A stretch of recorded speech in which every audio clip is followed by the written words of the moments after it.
Chapter 1395. The temperature continued to rise. Bojo could only hear his suppressed breathing and her own heartbeat. His black and white eyes were still filled with confusion. She placed her hands on Chin Mo's waist and bit her lips lightly. They were slightly red, like flowers in the morning, with dew on them. The numbness hadn't subsided because when she glanced up, she seemed confused. Why did they stop? Chin Mo's gaze sank. Chin Mo's eyes sank. After taking a deep breath, he covered her with his jacket and kissed her again. But this time, it was just a kiss. After all, even at this stage, young Master Chin hadn't forgotten that the location wasn't right. Even though the elevator was well sealed, there was one thing. Chin Mo glanced up, his cold eyes glancing towards the top left corner. The threatening gaze seemed to be able to penetrate through the screen. His assistant immediately switched off the surveillance equipment. The next second, he received a call from Boss Chin. Did you see it? His assistant shook his head. No. It was just a kiss. Boss Chin, aren't you clearer than anyone else? Chin Mo smirked. In the future, don't install surveillance cameras in my elevator. Yes. His assistant truly felt that in the future, Boss Chin would often come to the company to display his affection. Bojo listened as Chin Mo hung up the phone. She was smart enough to notice that the Chin Group's security system had always been thorough. There would definitely be surveillance cameras in such elevators. Bojo wasn't embarrassed. She glanced up and thought for a moment before tilting her head. Do you want me to remove them? With that, Chin Mo buttoned her jacket. Behave yourself, MMH. Aren't you afraid of the bad influence? Bojo's smile was always devilish. Chin Mo chuckled. Which girlfriend would remove all the surveillance cameras in her boyfriend's company? You should hand them over to the security. Also, don't climb the ceiling, it's dirty. Bojo felt that the Almighty was despising her. But it didn't seem like it when he was zipping her up. He was probably afraid she would be cold outside. Bojo picked up the scarf she had just received. Chin Mo arched a brow. You want to wear it? It looks good with my uniform. Bojo gestured. Chin Mo reached out and took the scarf away. I'll buy you a better one. Bojo laughed lightly. Brother Mo, don't tell me you're jealous. Heh, what's there for me to be jealous of? Everyone's gifts added together are not as good as the one I gave you. Chin Mo spoke slowly. After he helped her with her collar, he took out a mask and put it on her ears. When young Master Chin did these things, he gave off a feeling of extreme abstinence. It was hard to imagine that he would take care of anyone like that. Bojo tried to reveal her eyes. When did you give me a present? How other people expressed their love. Flowers for his girlfriend. Put in a good word for your girlfriend. Everything depended on his girlfriend. The Almighty didn't have any of these. The only fun he had was digging up her dark history and having a heart-to-heart talk with her at night. Basically, the content of their conversation was about how many people she had confessed to. Chin Mo watched the slightly depressed handsome face in front of him. He arched a brow nonchalantly, his voice faint. Am I not considered a present? Bojo choked, coughing lightly. How could she have forgotten about that? In that case, the Almighty's present was indeed better than everyone else's combined. Idiot. Chin Mo stared at her for a long while before breaking into a light chuckle. He pulled her up and left, taking all the gifts she had received along the way. Lollipops like these, I can buy them for you if you want. Do you want sweets from someone else or from your boyfriend, MMH? Bojo didn't have to think, of course it was from her boyfriend. Where's the scarf? Where's the glove? Such a cute and trendy item doesn't suit you. Anyway, Bojo understood the Almighty's meaning. She couldn't use the gifts from others. It would be a waste to throw them away. Bojo didn't want to throw away the gifts from her fans. Chin Mo's voice was calm. Who asked you to throw them away? Give it to Lin Feng, he suits this style. All right. Bojo broke into a smile. After the competition, Lin Feng was lying in the dormitory, resting. In reality, he was sleeping. When the dormitory manager called him down to take the gifts, he was still confused. Pink and white gloves. Checkered scarf. What were these? More importantly, the dormitory manager had told him, your friend said that you suit this style. What did he mean by that? He was a straight man, why would he suit pink and white gloves? He couldn't throw them away. He scratched his head. When he brought them up, he couldn't help but wear the gloves. Involuntarily, Lin Feng was about to remove them. Yunhu pushed the door open. He swept a glance at his attire, his gaze landing on his hands. Lin Feng's face was filled with awkwardness.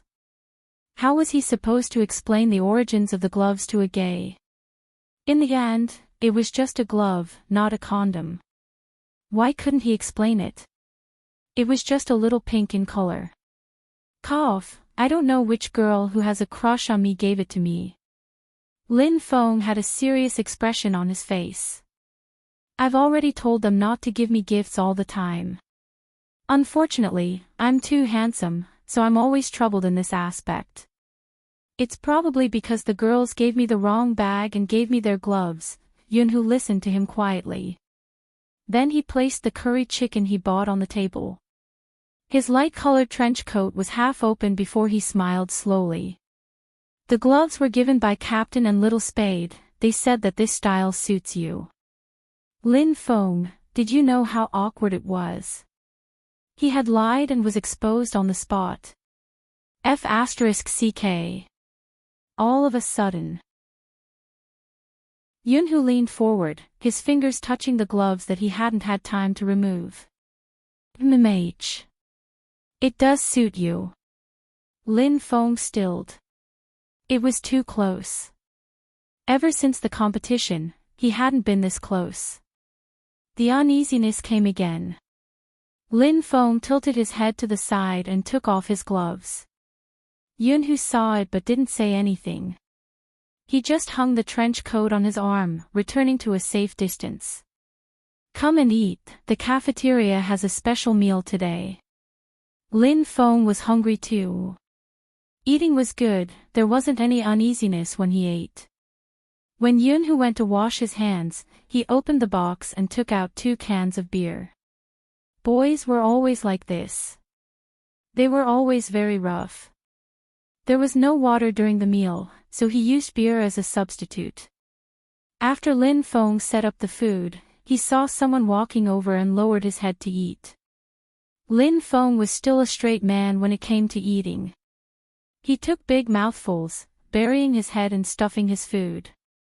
Yunhu first took a sip of beer, then glanced at him and frowned. You're so hungry, why didn't you order takeout? I wasn't very hungry just now. Lin Feng's cheeks puffed up when he spoke. He drank the beer and then exhaled deeply. I feel alive. Yunhu laughed.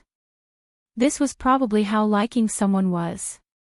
As long as he was by your side, whatever he did, said or ate would be pleasing to the eye. Why are you looking at me? As Lin Feng spoke, he felt that something wasn't right. Yunhu retracted his gaze and replied nonchalantly, nothing much, the professor called for you today. F***ck.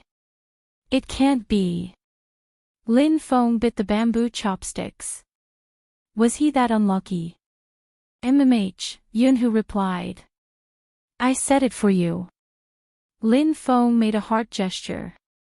Brother, what did you say? Did you find a good excuse for me and the professor believed it?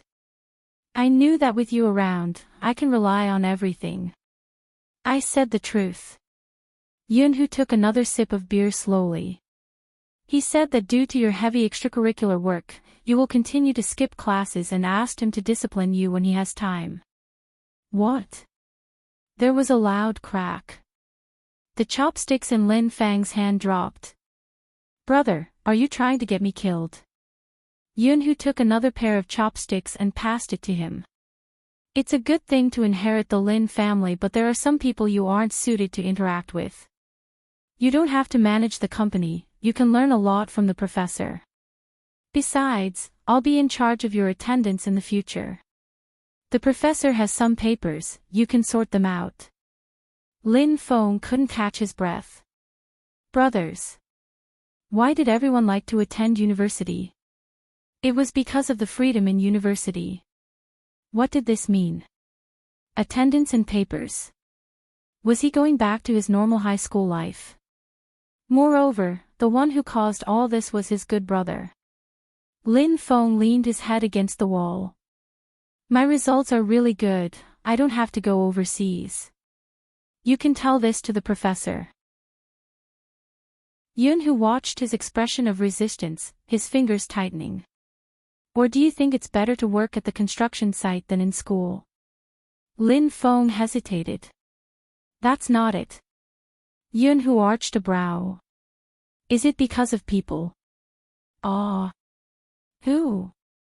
Lin Feng didn't reply. Just then, Yunhu's phone on the table rang.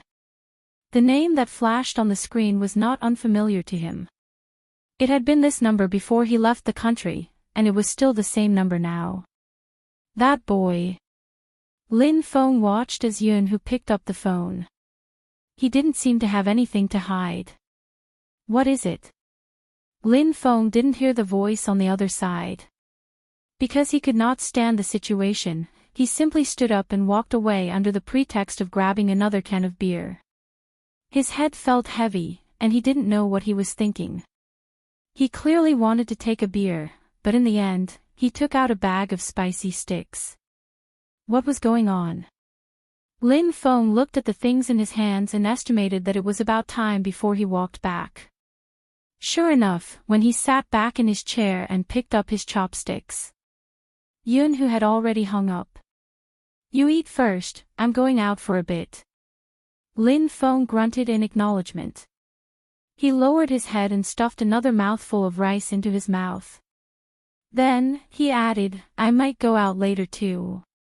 Take the key with you. Yunhu glanced at him. Where are we going? Lin Feng thought to himself, you're going out on a date, why do you care where I'm going? The report should have been submitted some time ago. Yunhu knew it was about the Lin Corporation, and he knew who was in charge of Lin Feng. Didn't I say to stay in school? Lin Feng placed the beer in his hand down.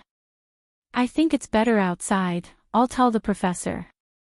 Yunhu tightened his grip on the phone. You think it's better outside? Ha, I'm being a busybody.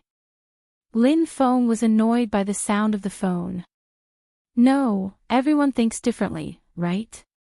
You're so smart, so you'll definitely be suitable in school. I'm different.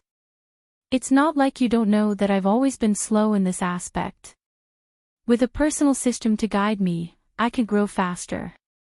Plus, the company can't wait for me that long. So, you think I can't bring you along? Yunhu tilted his head and seemed to smile. Lin Feng didn't want the atmosphere to be too tense. Firstly, the competition had just ended, and secondly, Huzi had just returned. Lin Feng glanced at Huzi's phone screen. All right. Don't you have to go out? I can handle my matters. I'm not a child anymore. Basically. This kind of excuse. It could be said to be a complete rejection. Yunhu's hand fell to the side, his eyes looking at the person standing in front of him. Sometimes, he really wanted to ask a certain someone. You can't accept a man. Or you simply can't accept me. But he couldn't ask such a question. Because once he asked, it would be equivalent to forcing everything into a corner. Since he had already told him. This time, he wouldn't be like the previous time. He was determined to turn him gay. So, no matter what, he wouldn't retreat just like that. We'll talk about this when I come back. Before Yunhu left, he reached out and caressed Lin Feng's head. Lin Feng was a little stunned. When the door closed, he couldn't eat anymore. What was this? Didn't Yunhu know how to keep a distance? Or was it because he had completely put him back in the position of a good brother? Hence, he wouldn't be so careful with his actions. Lin Feng threw himself onto the bed. He didn't turn on the lights as the sky gradually darkened. That phone number appeared in his mind again. It seemed it was better to move out. If he didn't move out, the direction was getting more and more wrong. Perhaps it wasn't something wrong with Yunhu. It was him. What exactly did this F***ed up feeling mean? Lin Feng raised his hand and placed it on his forehead. He told himself. Things had already come to this stage. It was already useless to say that he regretted it. The competition was also over. It was already the second half of his third year. The school wouldn't say anything even if he moved out. If the professor said it seriously, he would get permission. Everything was fine. He was still greedy for the gentleness that belonged to him in the past. Not long ago, he didn't have the right to have it anymore. Those two people were very good. He could only say. They probably weren't fated in this life. They were destined to be in the position of brothers. It wasn't that the timing wasn't right. It was just that the timing wasn't right. In this world, it was the easiest thing to regret. It was probably because you were determined to turn gay. Chapter 1396. Lin Feng didn't wait for Yunhu to come back. He found an excuse, sent a message and went home. When Yunhu received the message, his eyes dimmed. The boy looked at it. It's him. Yunhu kept his phone, his voice calm. I've arranged everything for you. Look for Director Xiao when you get there. Don't appear here again. The boy wanted to have something with Yunhu. But he realized that the person who asked him to act was too hard to get close to. No, it wasn't just hard to get close to. He had never intended to have anything to do with any boy other than that person. After the act, the boy realized it. Hence, after receiving the money, he was well behaved. This time, it was something they had agreed on beforehand. But the boy didn't understand why this person wanted him to go out of town. Mr. Yun, can I ask when I can come back? Yunhu glanced at him. I said don't appear here again. The boy paused, feeling the impatience. In reality, Yunhu's temper wasn't good to anyone. Only Lin Feng. Most of the time, as Lin Feng had said, as the only grandson of the Yun family, he didn't care about anyone's feelings. Even if he had a good upbringing. But his nature was arrogant. That was probably what he meant. The boy didn't dare to say anything else. He knew that even though this person was a university student, with his family background, it would be easy to make him disappear from this circle. Moreover, his current boss had given him the title of VIP. After Yunhu met him, he called his good friend, his voice emotionless. Murongan, what do you mean? From what you said, did you meet him? How is it? I saw you take him away previously, so I kept an eye on him. This time, I asked him to contact you directly. Brother, you're finally enlightened. Yes, Lin Feng isn't bad, but people are straight, right? With your thoughts, he definitely wouldn't be able to understand them. Moreover, I feel that even if he understood them, it's not like he'll. Before he could finish his sentence, Yunhu interrupted him.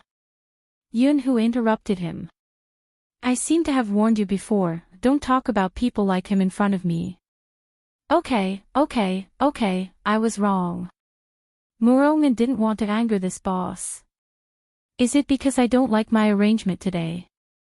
This time, Yunhu laughed, but his voice was extremely cold. If you continue to arrange these messy things, you know what the consequences will be. Mu Rong'an's back stiffened, and he immediately restrained his tone.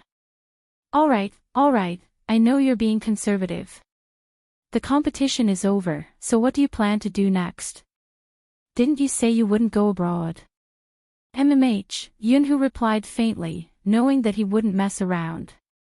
Stay in school. It's as simple as staying in school. Murong'an had long wanted to do something with this big shot.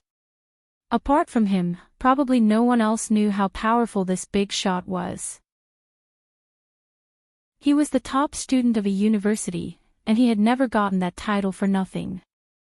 When it came to international discussions, those professors would always bring him along. This was a very powerful thing. Ordinary people might not be able to feel it, but businessmen would understand. To be able to attend such events, it wasn't just a matter of money and power. It was also a matter of real ability, or even top-notch ability. In addition, Yunhu already had a background, so it was easy for him to get some resources. It would be a pity if such a person didn't do something. Yunhu spoke on the phone as he walked up the stairs, his tone still the same. During this period of time. Don't. Murong'an's eyes suddenly turned. Haven't you always been doing that? Yunhu frowned. Speak properly, what's that? Lin Corporation. Murong'an grasped the most important point.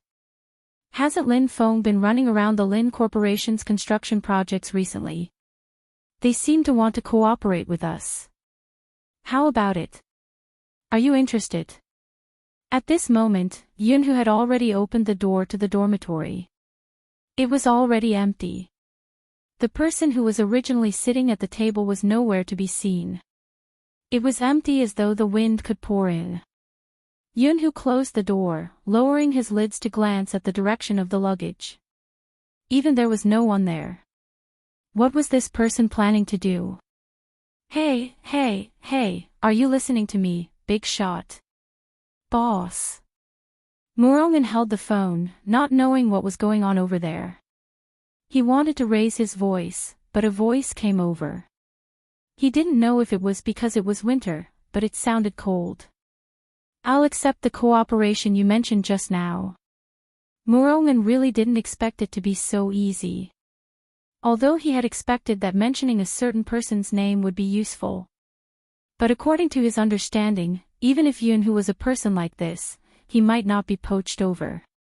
But now, although Murong'an didn't know what was going on, from a certain point of view, it was like a pie falling from the sky to him.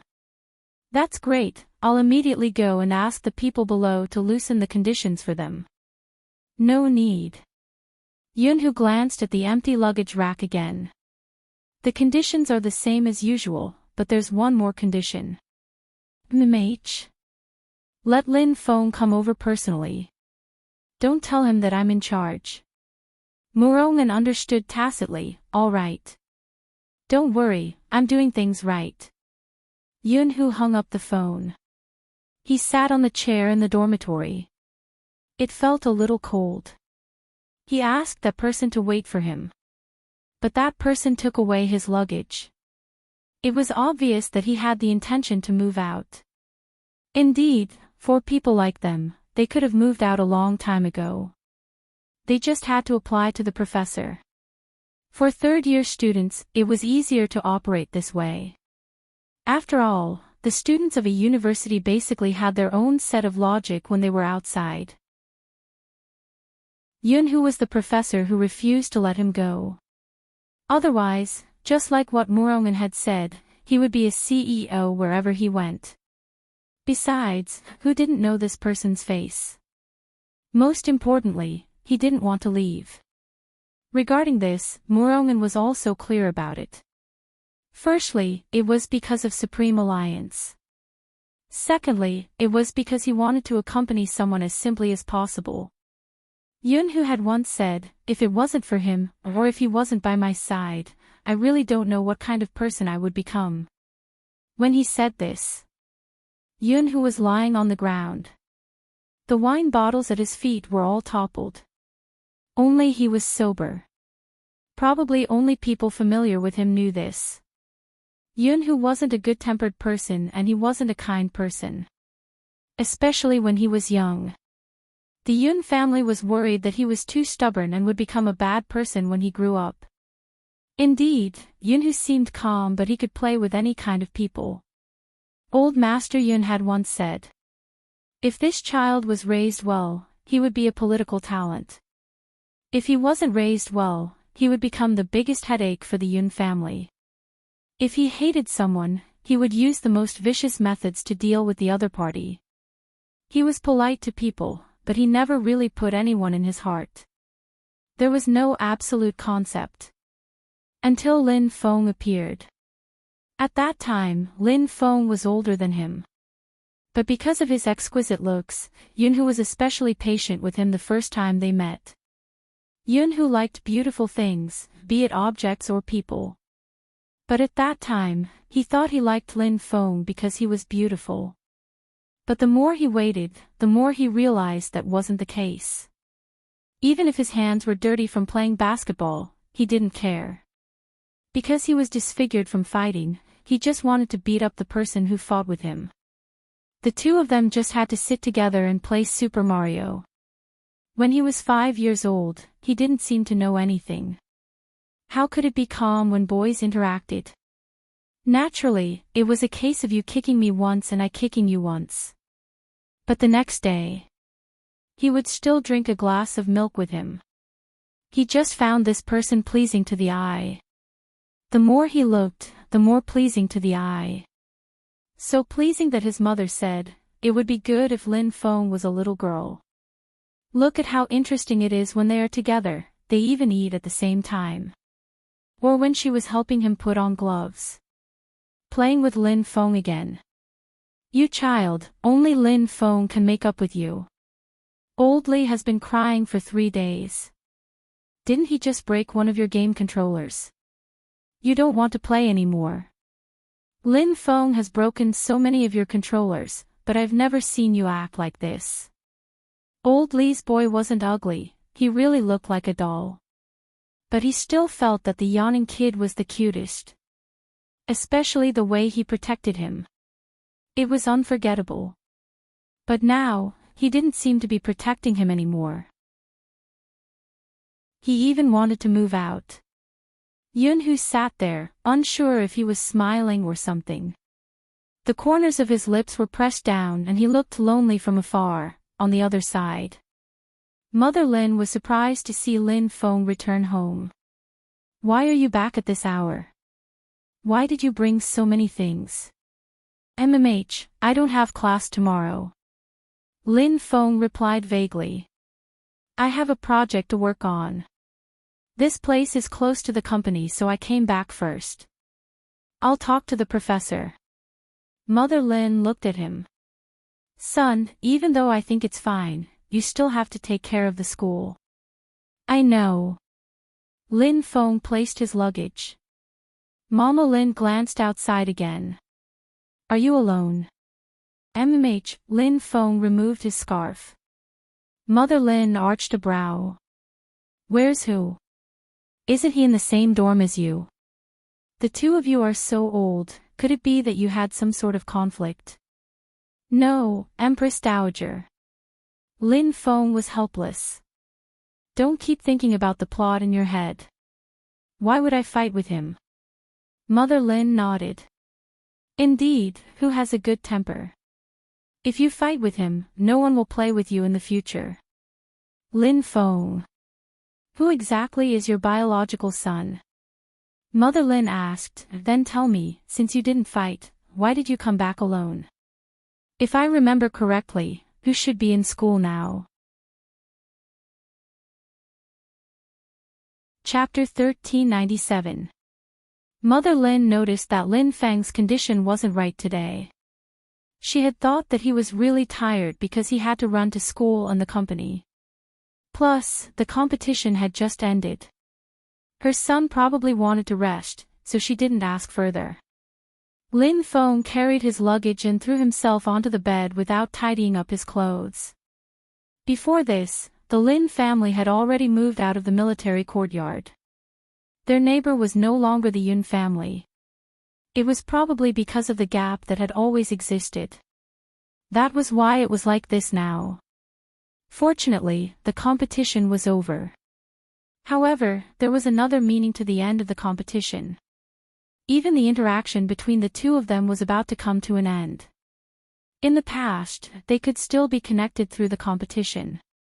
What could they rely on in the future? In the adult world, there had to be something. If they had met later on, perhaps the gap wouldn't have been so huge. But it was because they had grown up together. Lin Feng closed his eyes. However, it was too late to think about this. He had to maintain a suitable distance. Even if they met in the future, it would be at the club. Mother Lin glanced at the room outside the door. He fell asleep so quickly. It was probably because Lin Feng didn't have much to do. Hence, most of the time, no one would describe him as meticulous. After the competition, everyone's life was different. Shui Yao Yao was the same. She stood under the shower, wanting to wash away the scent on her body. But she realized that once something was imprinted on her, it was hard to get rid of it. Fortunately, it wasn't too late. She was basically used to it now. After living for a long time, one would get used to it. For example, she could calmly stand in front of him and put on her clothes one by one. If it was in the past, she wouldn't have dared to think about it. Her appointment with him was coming to an end. When she entered university, everything would stop. At that time, there wouldn't be so many messy things. Shui Yao Yao put on the long down jacket. She still wasn't that eye-catching. But it could be seen. Compared to before, the down jacket was a whole circle bigger. Jiang Zuo was half naked, his back leaning lazily against the headboard. His slender fingers held a cigarette. His expression couldn't be seen from this angle. But he could see her clearly. She had changed so much since he knew her. At that time, he had never even thought that she would lose weight one day. Furthermore, he had lost so much weight. Inexplicably, Jiang Zuo felt frustrated. Especially when he saw that she was still so empty after putting on the down jacket, he remembered that she only ate an apple for lunch. Was there a need for such a thing? After seeing that back view, Jiang Zuo pressed the cigarette butt into the ashtray, a faint smile in his voice. Do you intend to be like this forever? Shui Yao Yao stopped and turned around to look at him. Her eyes were filled with confusion. Thinness is beauty. Jiang Zuo was a person that others couldn't see through. It was true in the past, and it was even more so now. Shui Yao Yao's expression was indifferent. She didn't seem to be targeting him. They seemed to be like this. They couldn't quarrel. When they saw each other, they were intimate. After the intimacy, they returned to their respective homes. There would even be a scene of siblings being courteous at the dinner table the next day. Recently, even his mother had become a lot happier. The atmosphere of the Jiang family had never been better. Chapter 1398. Oh no. Shui Yao Yao put on the hood of her down jacket. I'm leaving first, wait for half an hour before you leave. It's safe this way and Uncle Jiang won't think too much. Jiang Zuo laughed, but there was no warmth in his eyes. You're different from before. You're really thoughtful now. Shui Yao Yao didn't study the meaning of his smile. She took the things. Be careful. The Jiang family needed them to be harmonious. This way, her mother's life would be much better. In reality, she didn't want to continue like this. After all, in some people's eyes, they would always be basking in the glory of the Jiang family. Shui Yao Yao didn't deny this. But she didn't play sports. Shui Yao Yao had heard the comments of people in his circle. Play sports. She's still playing at this age, girls playing esports. Like the female casters. The last sentence was always a little flirtatious. In the entertainment empire, the Jiang family held many business gatherings. Jiang Zhe didn't know why, but he suddenly figured it out. Shui Yao Yao had always understood that Uncle Jiang marrying her mother was just nostalgia. In his heart, he still liked the woman who had a similar voice and appearance to Jiang Zhe. Jiang Zhe had a good temper and Uncle Jiang was happy all day. Even such business gatherings were mostly controlled by Jiang Zhe. The people who came seemed to know her and her mother's identity. There was no disrespect. There was no respect. Of course, there were still some gossip. The daughters he knew, her classmates, would always say a few words when they saw her. Most of them were to wake her up, not to have wishful thinking and not to think that she could do anything just because she was close. Shui Yao Yao didn't speak. If she had a choice, she wouldn't want to return to the Jiang family. Compared to these occasions, she would rather stay in Uncle Yin's internet cafe. There was cocoa, feng shang, and Uncle Yin's various instant noodles. It was a warmth that wasn't present in the Jiang family. Very few people cared about her studies. Other than Coco, who would nod her head and say, "Really, why is it so difficult? Are all the questions in the country so difficult? My head is about to explode." As a young master who grew up overseas, he wasn't used to the lessons in the country. Because of this, Coco even called his captain and asked pitifully if he could tutor him. As the student representative of a university, the captain had never been weak in science. "I only tutor my girlfriend." Almighty Qin's words completely froze Coco. Even now, Shui Yao Yao found the scene hilarious. Because it was rare that Almighty Qin didn't hang up the phone. He added, "Also, don't always call to disturb my relationship. Can't you guys solve this kind of small matter yourselves?" After Coco was hung up on, he posted on Weibo, "Captain, have you ever considered the feelings of us single dogs? Why is the question so difficult?" Many people were comforting her at the foot of the stairs. But what was even more heart-wrenching was that most of the fans were asking, "How did you show off? Tell us about it." Coco finally caught him, and he started to complain about his captain's usual behavior. Because it was Weibo. Bo Jiu would come to take a look as well. Chapter 1399. He said he's only tutoring his girlfriend and told me not to disturb his relationship with such a small matter. What? From the punctuation, Bo Jiu could tell how Coco was feeling. She didn't bother reading the comments. Instead, she glanced sideways at the Almighty beside her. He must have noticed her gaze. Qin Mo's hand paused at the red light. "What is it?" "Nothing." As a domineering CEO, she shouldn't expose the Almighty's intentions in front of others.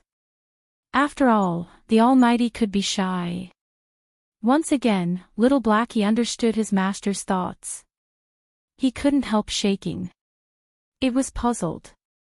The devil had so many cars, but he didn't drive them. Why did he choose it? As a world-class smart sports car, little Blackie needed a companion to have a good chat with. Ever since it came to China, it realized a benefit. As long as it went online to complain, there would be people who would complain along with it. That was a good point. Little Blackie had already thought it through. Once they reached the destination, it would secretly log onto its own network and share its master's daily life with the netizens. Seriously, don't underestimate its account. A lot of people were already paying attention to the post it posted. Some were even asking if it had a follow-up post. "Are you hungry?" Qin Mo stopped the car. The reason he asked was because she was whistling restlessly again. Bo Jiu smiled. "A little, I'll get some." This was a good spot. There was a Burger King next door. Bojo wore a mask. She relied on her long legs and didn't take a detour. Instead, she used the stairs that were half the height of a human to climb over. Chi Nemo frowned when he saw her from the car. But her actions were indeed handsome. The black coat carried the wind as it fell. The few girls who had just come out of the Burger King were staring at the youngster walking towards them.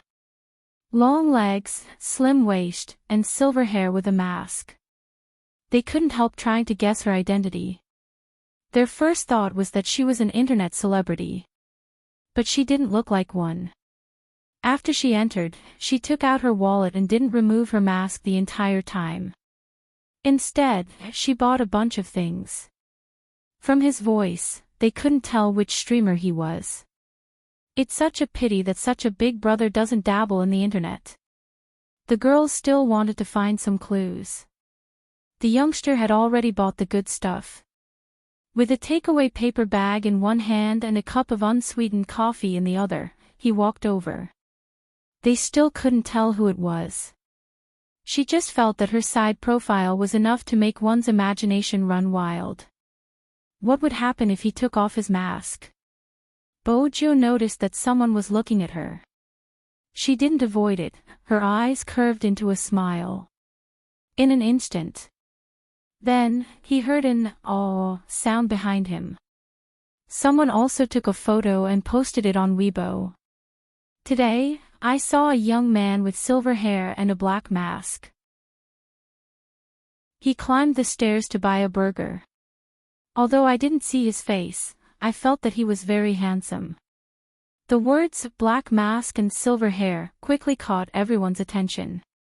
After all, he had left a message with Coco. Now that he saw the key words appear, he couldn't help but smile. Many people's first reaction was, "Am I thinking too much? Why does this back view resemble my big spade so much?" Definitely. In the game, it's normal to climb over stairs to buy a burger in real life. Ah. The more I look at him, the more he looks like my Almighty Z. Almighty Z. Who was that?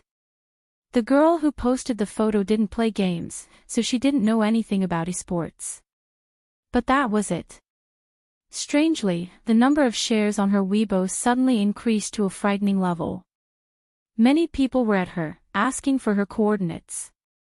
Of course, there were also sober ones. I just came back from that place.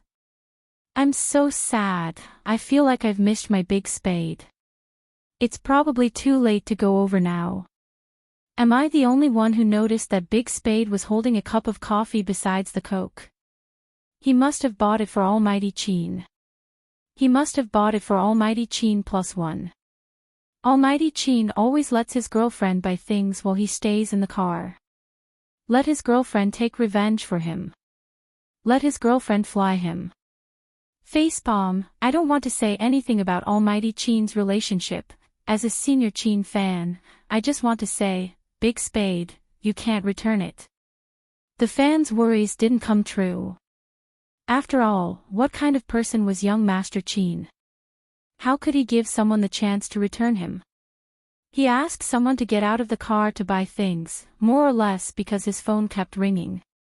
And the caller wasn't anyone else, it was his mother, Movie Queenin. It wasn't just the phone. There were many WeChat messages. Why isn't your household registration book in the family?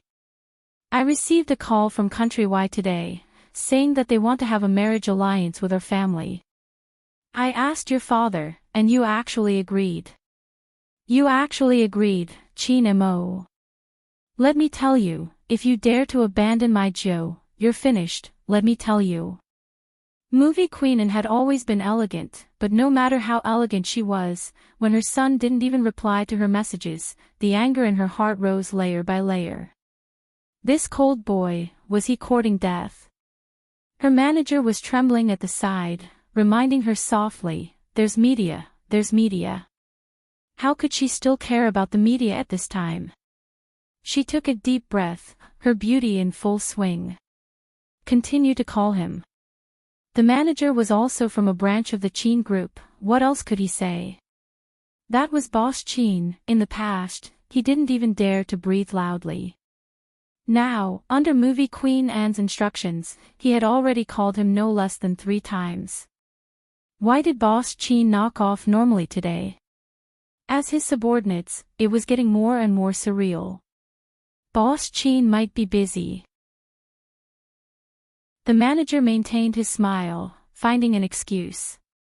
He was afraid that calling a 4th time would disrupt his boss's date. After all, he had personally seen his boss leave with Miss Jo. His expression was indescribable. Even though he was smiling, there wasn't a hint of a smile in his eyes. Not only that, but the most important thing was that he had specifically sent a message to them to inform them. In the future, he would remove some of the red tape in the company. For example, gifts. He hoped that there wouldn't be any more. 23333. He was obviously jealous. Movie Queen and didn't know what had happened before, but she had to clarify what a marriage alliance was. The other party was a family with ancient royal blood. Chapter 1400. Movie Queen and thought about it. Just then, the phone in her hand rang. The caller ID showed that it was the cold kid from her family who never picked up her calls. Movie Queen and raised her own son and was very familiar with his ways. She didn't appear to be in a hurry. Instead, she prepared to ask him slowly, "What do you intend to do?" "Madam, I don't understand you." Chin Mo looked through the car window, his eyes landing on a figure not far away under the light. Just that one sentence. The elegant Movie Queen adjusted her shawl. "Don't feign ignorance. Your grandfather said that someone came for a social gathering and you agreed." Chin Mo was nonchalant, calculating the time a certain someone would be back. Which family's son was like this? Just an MMH. Movie Queen really wanted to call her husband. Chin Mo seemed to have guessed his mother's thoughts. "Before you complain to my dad, you can ask grandfather which family is the one hosting the event." "Why didn't I ask?" "He said it was an ethnic Chinese who left China before the founding of the country. He has an ancient noble bloodline from country Y." The more Movie Queen spoke, the more her imagination ran wild. "You bunch of capitalists, socializing for the sake of profits." Chin Mo knew that his mother had shifted her resentment towards his father onto him.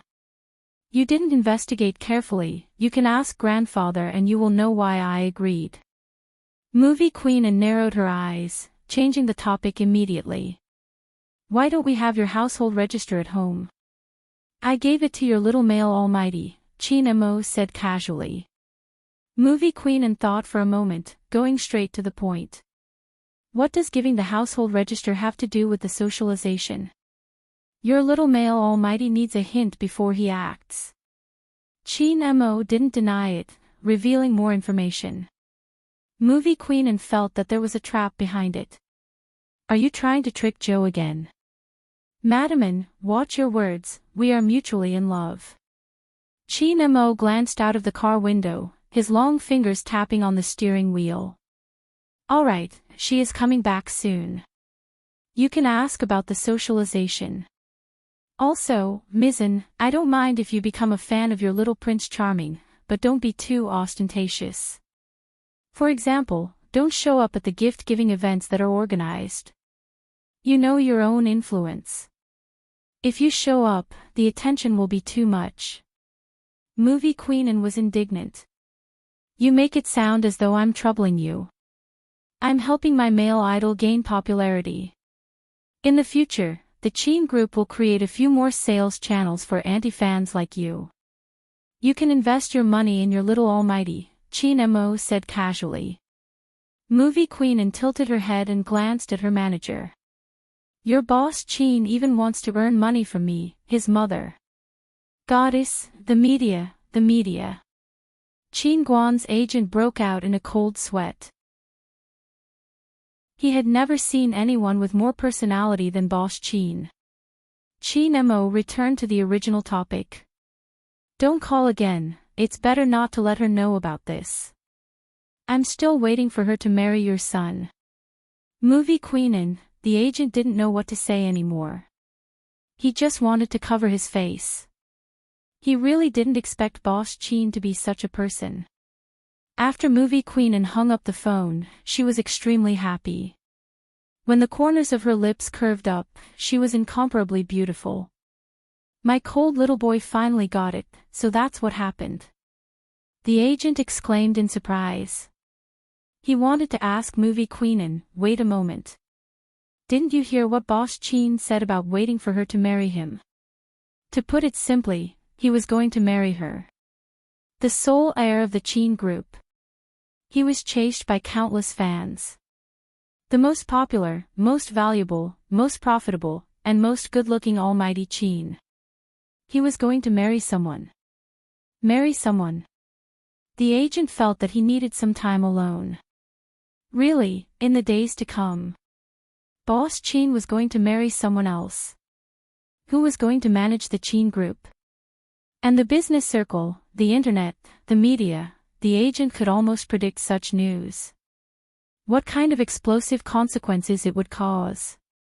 He still wanted to ask Boss Chin how he could say something like, waiting to marry, so naturally. From Movie Queen Anne's words, it seemed like he had set a trap for him. Shameless, he was really shameless. As a top smart sports car, little Blackie also wanted to say the same thing. He had been listening to the entire call from the devil. No wonder he had sent his master his household register. It was a premeditated plan. His master had actually thought that the other party was shy. Little Blackie really didn't know what to say. The scariest thing was that the devil could even see through the car's thoughts. The first thing he said after hanging up was, I guess I have to erase your data. Little Blackie watched as his slender fingers started to tap on the screen. He couldn't help hugging his chubby body. With my loyalty to Master, I won't say anything if Master doesn't ask. Oh. Chin Mo arched a brow. That's really loyal. It's fine if you don't say anything. She's here. Little Blackie immediately shut up. The moment Bojo stepped into the car, she felt that the atmosphere inside was a little strange. But very quickly, she was tempted by the Almighty's next move. His fingers caressed her face, a smile on his face. The Almighty had never smiled so gently before. Are you cold? Chin Mo was really trying to warm her face. Bojo wasn't that arrogant. She removed half of her mask, revealing her handsome face. I'm not cold, my body is cold. Don't hug me. The colder you are, the more I want to hug you. Chin Mo caressed her head. With that, Bojo threw the strange atmosphere to the back of her mind. Besides, Chin Mo didn't start the car immediately. Instead, he opened a hamburger and fed her while letting her drink the cola. From time to time, he would laugh softly. When he laughed, even the moonlight outside would pale in comparison. Xiao He watched helplessly as its master fell into the path of the other party's seduction. The screen flickered twice. He had a premonition. His future days would be like this forever. Little Blackie realized it. The devil was really good at fighting for attention. He didn't just do what he wanted. Another point was that whatever its owner liked, it would come up with its own set. Otherwise, until now, his master would never have thought that he was shy. Just a moment ago, his master had leaned over to kiss him. He used a chicken wing to block his master's mouth. Then he smiled and landed on his master's forehead. Eat properly. A little vixen playing hard to get. No wonder his master, who was so smart, fell into his hands. This devil. Little Blackie hadn't finished complaining. He glanced at the rearview mirror again. That was terrifying. Chin Mo retracted his gaze when he saw that the car was obedient. He used a tissue to wipe the corner of her mouth. No matter how he looked at her, she was still the most pleasing to the eye. Bojo didn't know that she had understood the Almighty's point without doing anything. She was kissed again. She was elated. There was something else she was happy about.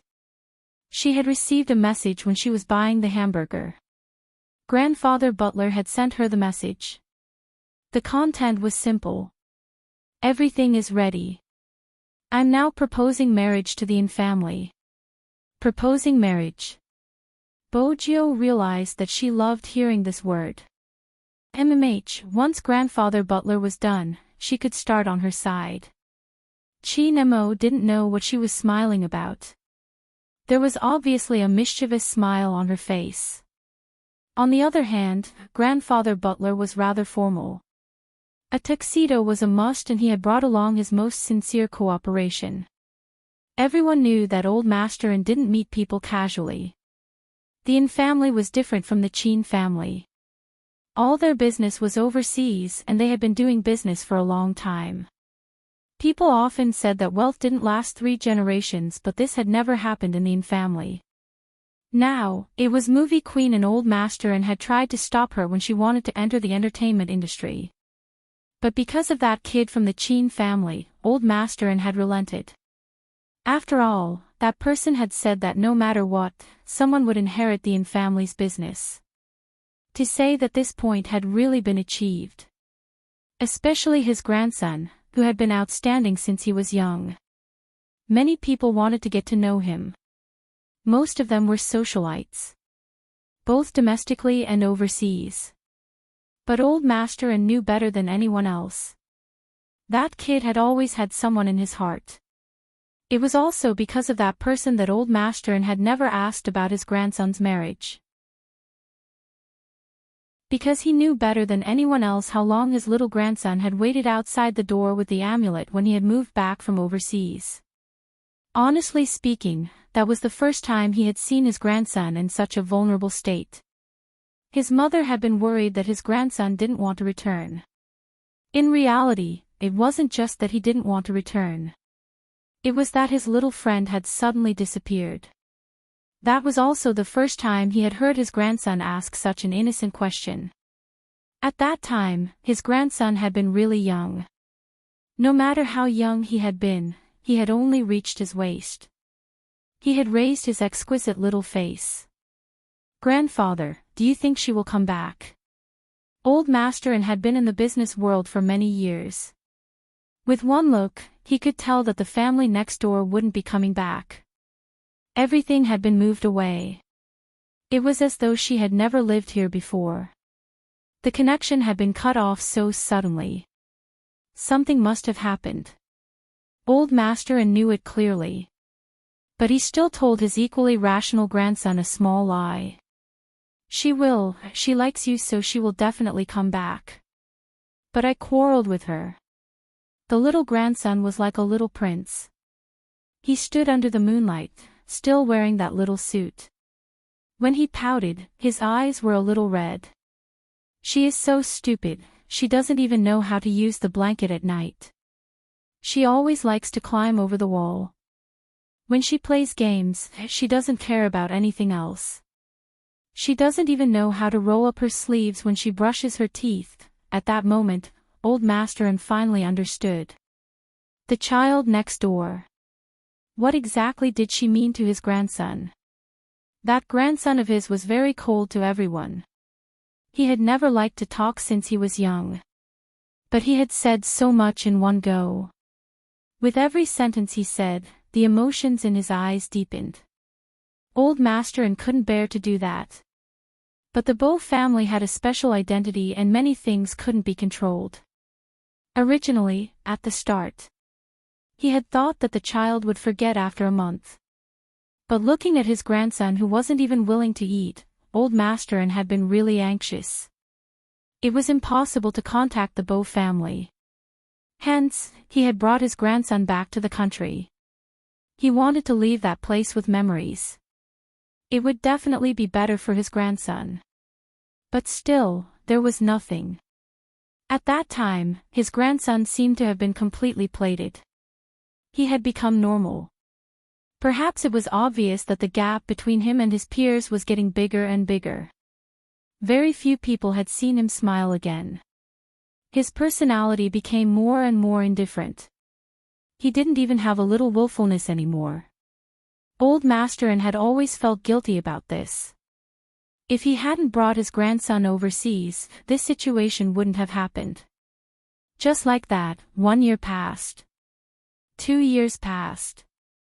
Old Masterin had thought that time was enough. When people came to befriend him, he would see if there were any cute children of the same age. That way, his grandson might get better.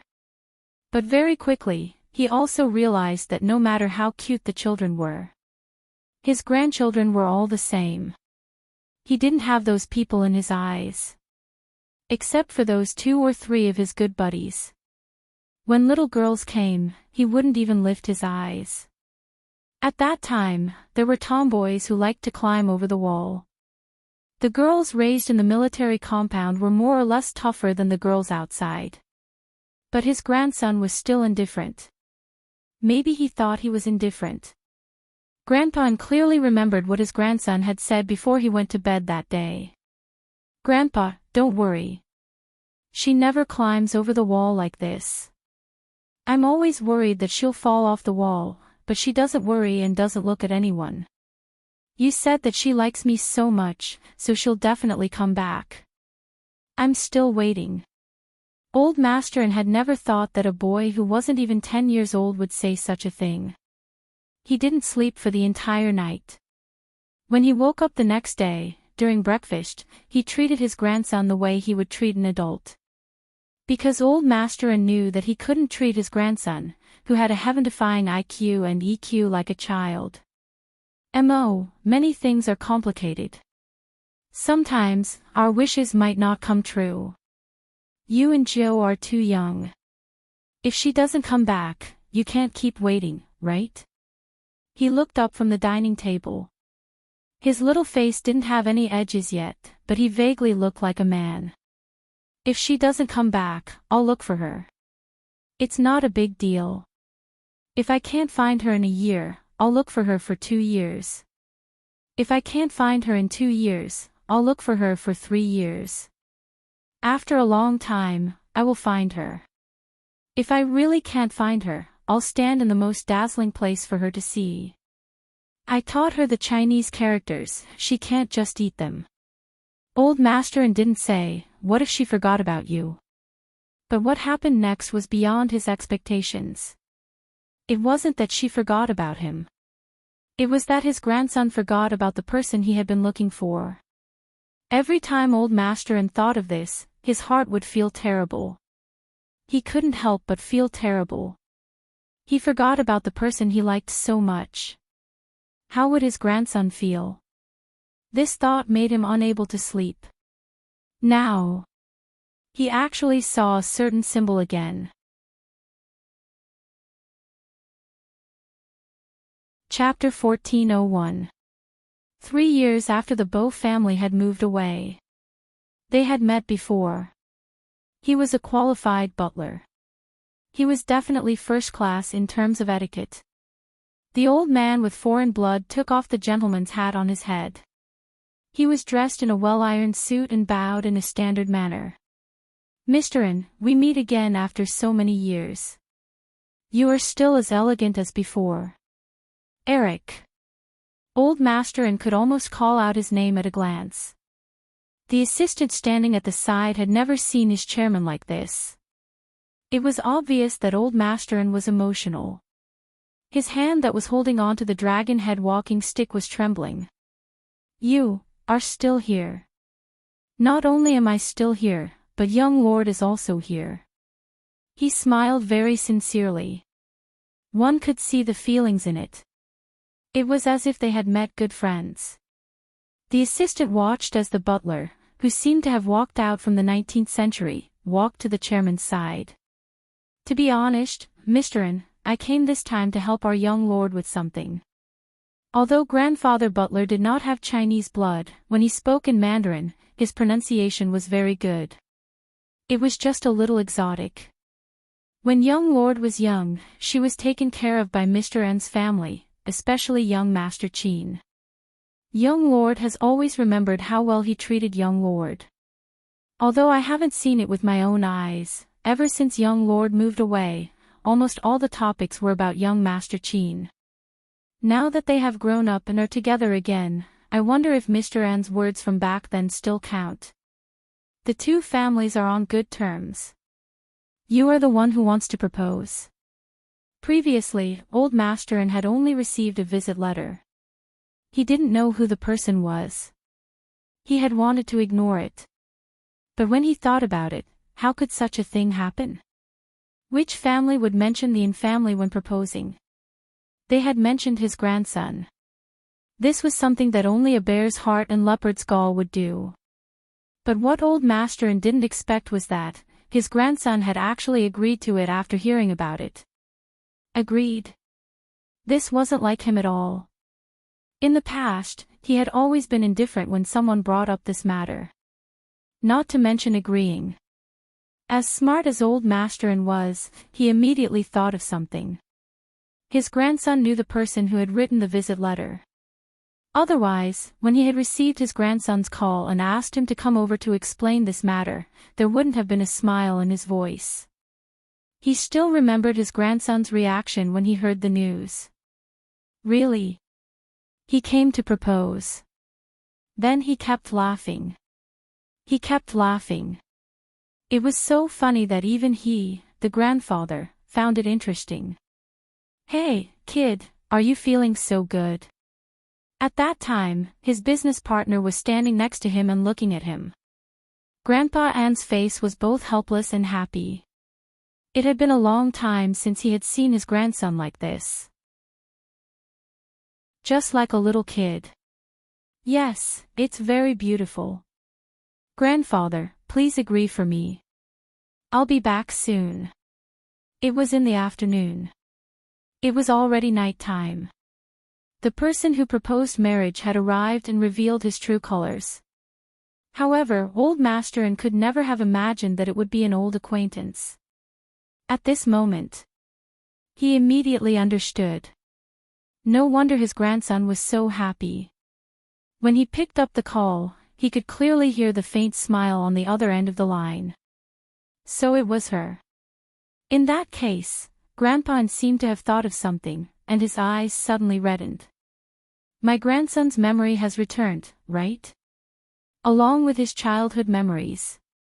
Grandpa N had always been a person who could control his emotions, but at this moment, he seemed to be completely unable to control himself.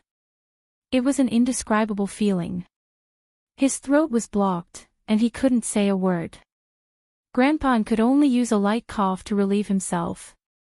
It's really great. Yes, it's great. Perhaps only those who knew what the two children had experienced would sigh like this. The old butler smiled. Our young master values young Master Chin too much. This time, she insisted on following young Master Chin when he went to carry out his mission. After bringing young Master Chin back with injuries, she even hid him at home. You know, she has always treated young Master Chin like a treasure. I don't know what kind of agreement she made with them, but she just wants to keep young Master Chin. When Grandpa N heard this, a myriad of thoughts ran through his mind. So it was that child who brought him back. His grandson's mission had always been confidential. Even his powerful and influential grandfather didn't know about it. But the higher the level, the more dangerous it was. He also had business friends in the Golden Triangle who told him roughly what had happened. Grandpa N couldn't sleep for many days. He was afraid that his grandson had been among the flames that had exploded in the river back then. Later, when he couldn't contact his grandson no matter what, there was news from that side. It said that his emotions were very unstable. With the hypnosis activated, there was a high chance that he would become an internationally wanted criminal. He was as smart as he was dangerous. When Grandpa N heard the news, his heart was filled with bitterness. He was such an outstanding grandson. How could he fall to such a state? Was there no one who could trust him? At that time, Grandpa went to the Chin family. Only then did he realize that it wasn't that he didn't trust him, but that there was already a substantial danger. Other than his biological parents, who dared to stay by his side. On the other hand, the soldiers he had brought out were clamoring to see their boss. But it was to no avail. Someone who could find him, protect him, and still choose to stay by his side at such a time. He heard that it was the Fu family. How did it become? Grandpa frowned. Then the Fu family is, regarding this point. The old butler had already thought of an excuse before he came. After Master passed away, some organizations have been trying to destroy the balance in the hacker world or use hackers to do something. If young Lord disguised herself as a high school student, it would be easier for her to hide. She also knows that young Master Chin is in this city, so she came here. Grandpa had seen the photos of the youngster on the internet. The more he looked at them, the closer he felt. Now that he thought about it, it was no wonder that he felt so close. Since that's the case, I have no reason to disagree. Grandpa chuckled. But, Eric, you are wrong again. Here, the word marriage proposal is used by the man to the woman, not by the woman to the man. At this moment, the two of them had already sat down. The assistant handed them tea. The old butler took it elegantly and took a sip before saying, "Mr. I am not wrong." This was all mentioned by young Lord. She said that she used all her pocket money to buy her little Princess Chin. Grandpa also agreed at that time. She can't go back on her words now. Grandpa paused. He didn't expect that after so many years, he would hear this sentence again. This made his mind immediately recall the scene when they had just arrived overseas. Words for the readers.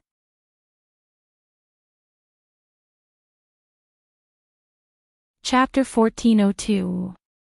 Los Angeles, located in southwestern California, was the second largest city in the United States, often referred to as the City of Angels, The city was located in the Mediterranean climate zone, with a mild climate.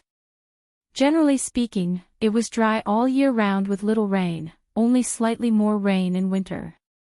The sun was bright all year round, and there was very little chance that the temperature would be below freezing point, so the chance of seeing snow was very rare. But on this day, it actually snowed in the city. The snow at night was especially beautiful, wrapping the trees in silver makeup. Especially the pumpkin car lights in the fence. The old European-style buildings, with warm lights and Christmas trees everywhere. There were also some people in fur coats hurrying by. They rarely had black hair, but they all had different colors of hair, white skin, and high noses. They looked like the magicians described in Harry Potter. When the scenery became a fairy tale. The people in the scenery were even more mysterious. Under the street lights, a Huaxia Hongqi car was parked outside the fence. It was rare to see this brand of car in this place. The car looked a little old-fashioned. But those who knew cars would understand. The more old-fashioned a Hongqi car was, the more valuable it was. No, it was not just valuable. It was more of a status symbol. After all, in that era, to be able to drive a Hongqi car and drive it to Losh was probably the only one who came from Ange. The car door was opened by a professional butler. The butler was still wearing high-quality white gloves. He was a young man with blonde hair. Even his words were in English. "Sir, we're here." The person in the car did not get out quickly. Instead, he turned his head and pointed out the window to the little boy beside him. "This is where we will live from now on. How about it? Do you like it?" The little boy was wearing a white down jacket with a hood. There was a circle of silver white fur at the collar. He wore a black mask on his face. His face could not be seen clearly, only his voice could be heard. It was a little childish and a little cold. "Yes. Just one word. This was obviously a little too quiet for a 4 or 5-year-old boy. But the old man in the car seemed to be used to it. He reached out and rubbed the little boy's head. Then, shall we get out? Okay. The little boy followed the butler down the stairs. He did not let the butler help him with his luggage. Instead, he held the handle of the small suitcase with one hand. This was the first time the foreign butler had seen such a polite and mysterious child. He looked down and said, "Wow, this box is really cute." The little boy followed his gaze and looked over as well. The little panda's suitcase. It didn't match his overall temperament. But things like suitcases. It had never been something a little boy could control. After all, he had a very girlish mother. At this time, the old man laughed. He didn't look like a grandfather at all, except for the white hair on his temples. There's also an Asian kid living next door. Young master, you don't have to feel bored here. I'm sure you'll be able to get along well. The foreign butler thought the boy was being reserved. But when he looked sideways and saw the boy standing under the light, he immediately felt that he was thinking too much. He had never seen a boy like this. He obviously didn't have beautiful golden hair, but he was like a little prince. Standing there, he suddenly thought of a Huaxia poem he had learned, "Young master is like jade." His hair was like fine silk, so black that it was unforgettable. Although his face was covered, his eyes were very deep, as if they could sway the sky full of snow. Not to mention his long, dense, and slightly curly eyelashes, which gave people a sense of elegance.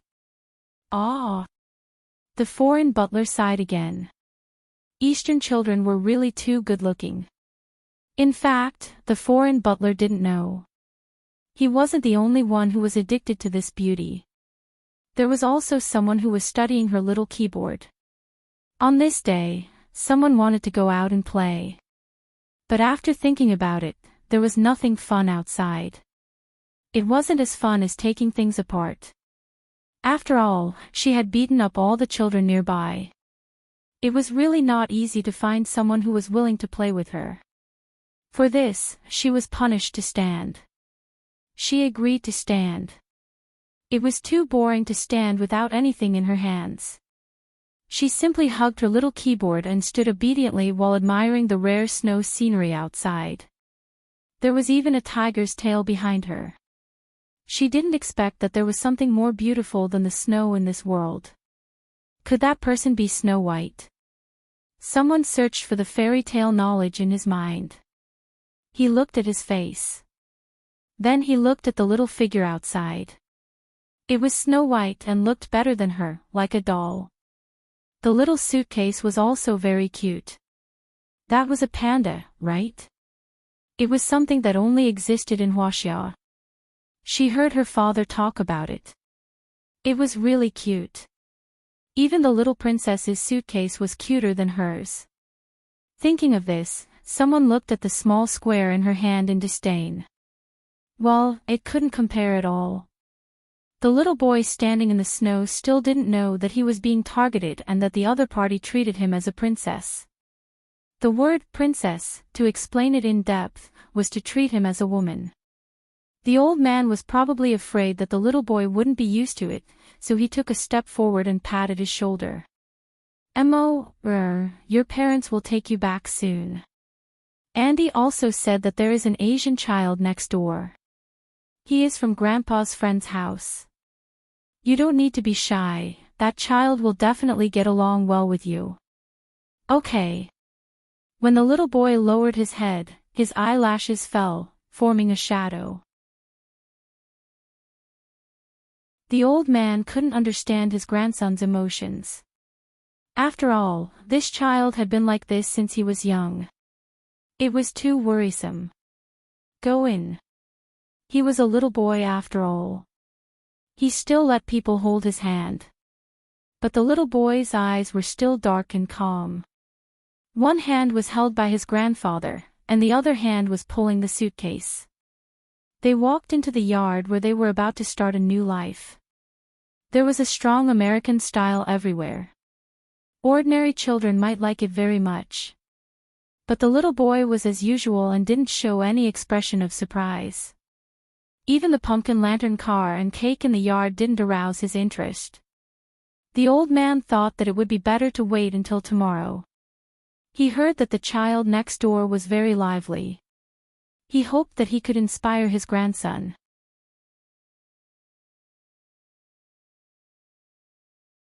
Chapter 1403. Dad. This was the first time a certain someone called him. The man who was curled up on the sofa with a comic book covering his face ignored her. A certain someone ran over, stood still and flipped open the comic book. Mr. Bow, I need to tell you something. What is it? The man yawned lazily. He didn't look like a father at all. Did you break someone's glass or bully a child to tears? Little Bojo, I've told you many times, you have to be serious. I remember that you should be standing in front of the window and reflecting on your mistakes. I was thinking about it at first. Bojo had a serious expression. But my soul was hooked. The man smirked. His handsome face and black hair gave off an unruly vibe. I don't believe you. Dad, I think we should have a good talk. Bojo's eyes widened. Her little tiger's tail was still wagging. The man held his chin nonchalantly. Thank God, you finally have the awareness to have a good talk with me. What do you want to talk about? Talk about the children you beat up ever since you moved here. They are older than me, 3 years older. They aren't children, I'm the child. Bojo caressed her cat ears. It's a little embarrassing to talk about it. The man leaned back, his long and slender legs crossed. Embarrassed? You? Baby, you don't have this word. Tell me, what do you want? Bojo thought for a moment. She ran to the side and then ran back with a piggy bank in her hands. I want to buy something. You have to tell me about such a small matter. The man stood up, his fingers touching his daughter's piggy bank. Lord Joe, there seems to be the black card I gave you in there. When did his daughter become so generous? Bojo's little face was serious. It's expensive. Although she wasn't sure how much it was worth. But it looked quite expensive. Bojo glanced at the room next door. It was a pity that the little princess hadn't come out after entering. When the man heard this, the corners of his mouth curled up into a smile. Perhaps it was because he was too handsome and had a kind of evil aura. Even though he was wearing a white shirt, he still gave off a beautiful impact. You can ask your mother about this. I can't decide the family's money. Don't forget, I'm a man who lives off a woman. Sometimes, little Bojo admired her father. In front of her mother, he was like a little puppy. When her mother wasn't around. In the next second, he seemed to have changed into a completely different person. Her father said that this was a little secret between the two of them and that she couldn't tell her mother. Mom earned money to support the family, and they were responsible for acting cute. Little Bojo had no objections. Anyway, her father was already an adult and could still act cute. She was a 5-year-old child, so it was not a big deal for her to wear tiger pajamas. When is Mom coming back today? When Bojo asked, she poked her face. It was a little itchy. Her father had never been good at taking care of children. When he heard his daughter's question, his handsome face was filled with resentment. 11 p.m. Let's cook ourselves. Come, Lord Joe, let's play a game. Whoever loses will have to cook instant noodles. How about that? I'm not guessing. Bojo hugged her wallet. I'm still addicted to beauty and can't extricate myself. I'm not in the mood to cook noodles.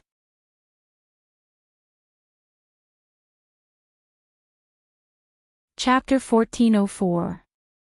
Little Bojo ignored her father. She wasn't in the mood to eat, especially when she heard that her mother wasn't coming back. In the end, the man stood up and stood in front of the floor-to-ceiling window. He glanced at the building outside and saw that the lights were on. He smiled. "Lord Joe, dinner is settled. Your noodles taste terrible. I don't want to eat it." Bojo wasn't interested. The man stretched out his long legs and blocked his daughter's path. "I'm not cooking. Bring the fruit platter on the table. We'll be guests next door and freeload." Next door. Bojo's eyes lit up when she heard this word. She quickly placed the fruits into the box. It wasn't right to give a fruit platter as a display gift. Even though her father was still smiling and emphasizing, "That's a friend of mine who came from China," despite the age gap. Bojo was still angry. That was the little princess's house. How could she just freeload? "Why are you walking by yourself?" The man had quit smoking ever since he had his daughter. He was wearing a mask and a black down jacket. He was so young and handsome that people would think he was a big brother. "Come over and carry me." Bojo held the piggy bank in one hand and the fruit platter in the other. She looked him up and down and said seriously, "I want to walk by myself. I want to give the new neighbor a good impression of being sensible and obedient. Our Lord Joe has really grown up." The man smiled again and put his hand back into his pocket. He strolled behind the little tiger, giving off an indifferent feeling. The tall and short pair seemed to have walked out of a British comic. They didn't seem like people from real life. He could faintly hear the conversation between the two of them. "When your mom comes back, don't tell her that we're freeloading next door." "Why?" "Mom will be happy if she knows that someone from the same hometown is here." "Why?" "I can't even cook instant noodles. Don't I care about my reputation?" "MH. Mr. Bo, it's embarrassing enough that you're living off a woman. You think I won't beat you up just because you're young and a girl?" "Yes." Bojo wagged her little tiger tail. Mr. Bo looked at the mop and raised one hand. His voice was lazy and his side profile was very handsome in the snow. TSK, little girl, your skin is a little thick. It's hereditary." Bojo turned with a serious expression. "I inherited it from you." Mr. Bo didn't think much of it. "That's why you're doing so well. All right, I'm going to press the doorbell. Please remember your persona." A conversation between father and daughter. He didn't expect to be overheard. The one who heard the conversation was the little boy who had brought the sled in from the side door. It was too cold outside, but he didn't wear a jacket. It was probably just a casual action. The little boy didn't like to eavesdrop.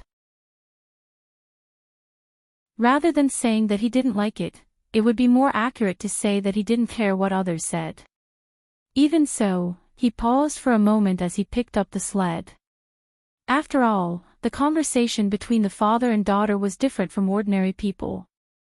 The little boy had never interacted with a father and daughter like this before, so he couldn't help but raise his eyes and glance at them.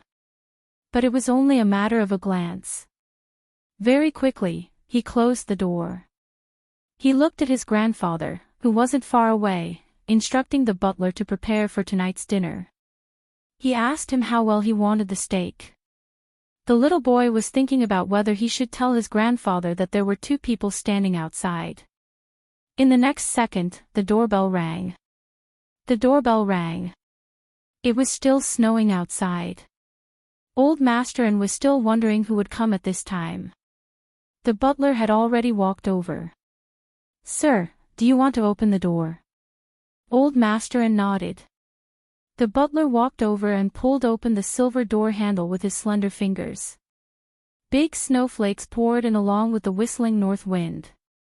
An adult and a child appeared outside the door just like that.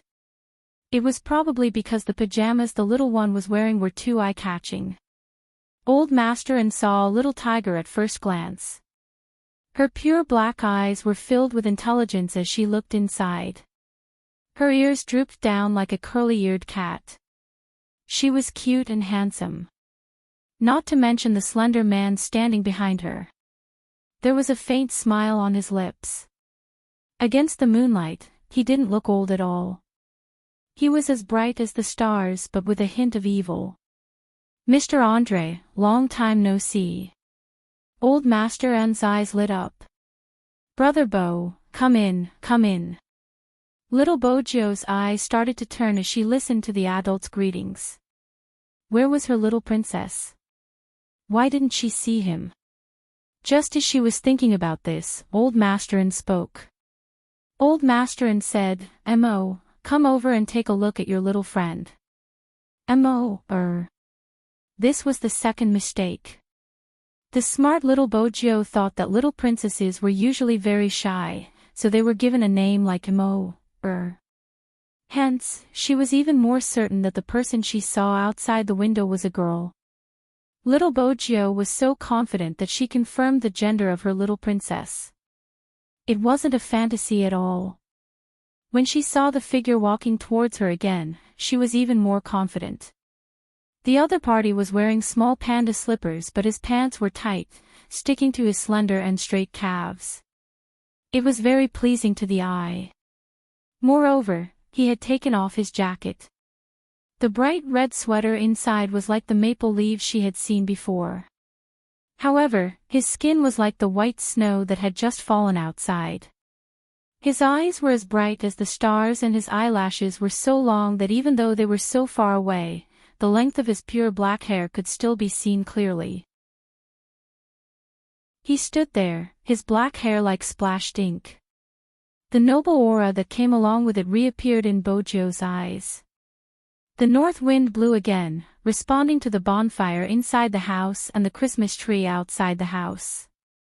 Snowflakes floated over and one of them landed on the boy's shoulder. He tilted his head and blew it gently before looking over politely. She didn't know why, but little Bojo felt that his gaze was too cold. However, this coldness didn't dampen little Bojo's enthusiasm.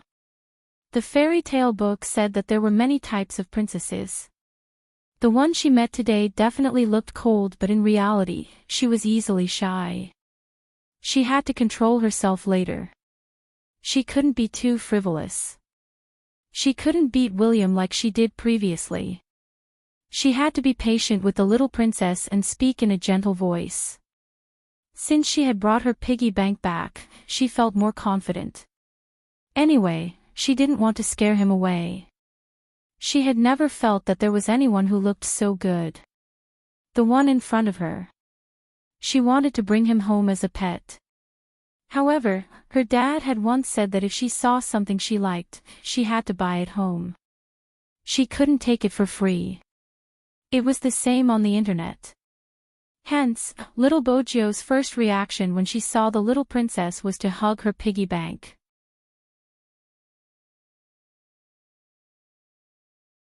Chapter 1405. Ever since just now. This little customer had been staring at him. Chi Mo glanced down from the stare and met with a pair of distinct black and white eyes. What made him pause slightly was that those eyes seemed to only have him in them.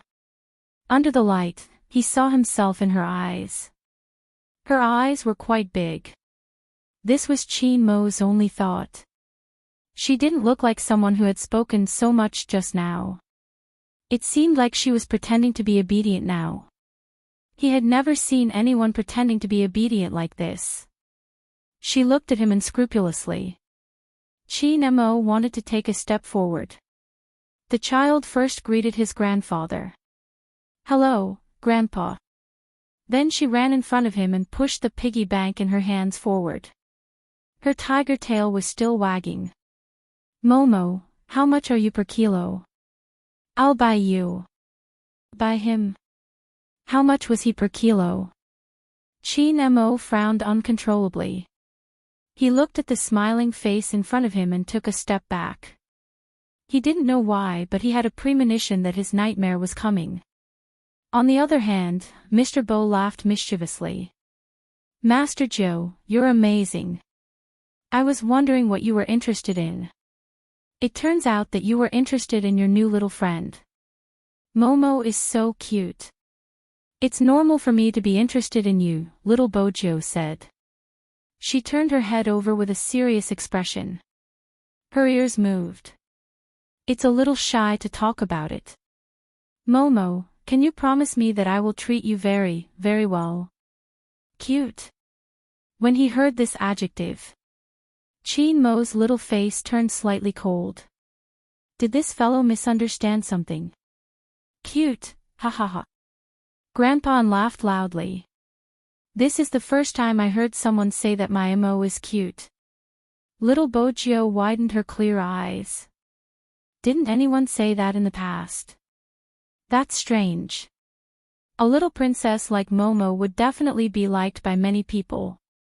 Little princess. Chin Mo couldn't help but speak. At that time, he was still young and his voice wasn't as threatening as it was now. It even had the childish voice of a 5-year-old. Even though it was cold, it wasn't as imposing as before.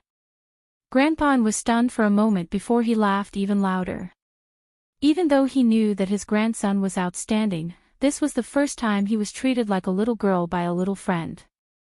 The man had a rough idea of what his daughter had done. He laughed sinisterly. It seems like our Master Joe really likes Mo very. After little Bojo said this word, to show her seriousness, she looked straight at Chin Mo's face. Words for the readers, new book introduction. 3 years ago, the Supreme Alliance disintegrated. The gaming genius, Mo Bay, went into hiding. 3 years later, she disguised herself as a man and returned with her name hidden. She went from being spurned to ascending the altar again, causing the whole nation to be excited. He was handsome and had countless fans. Everyone in the esports circle knew him. When she first joined the team, he told her, "Behave yourself and don't have any improper thoughts." After her identity was exposed, he looked up from the table and stood up slowly. "Do you want to abandon me after getting married in the game?" "MH." The voice beside her ears made her feel guilty. "What else do you think I should do?"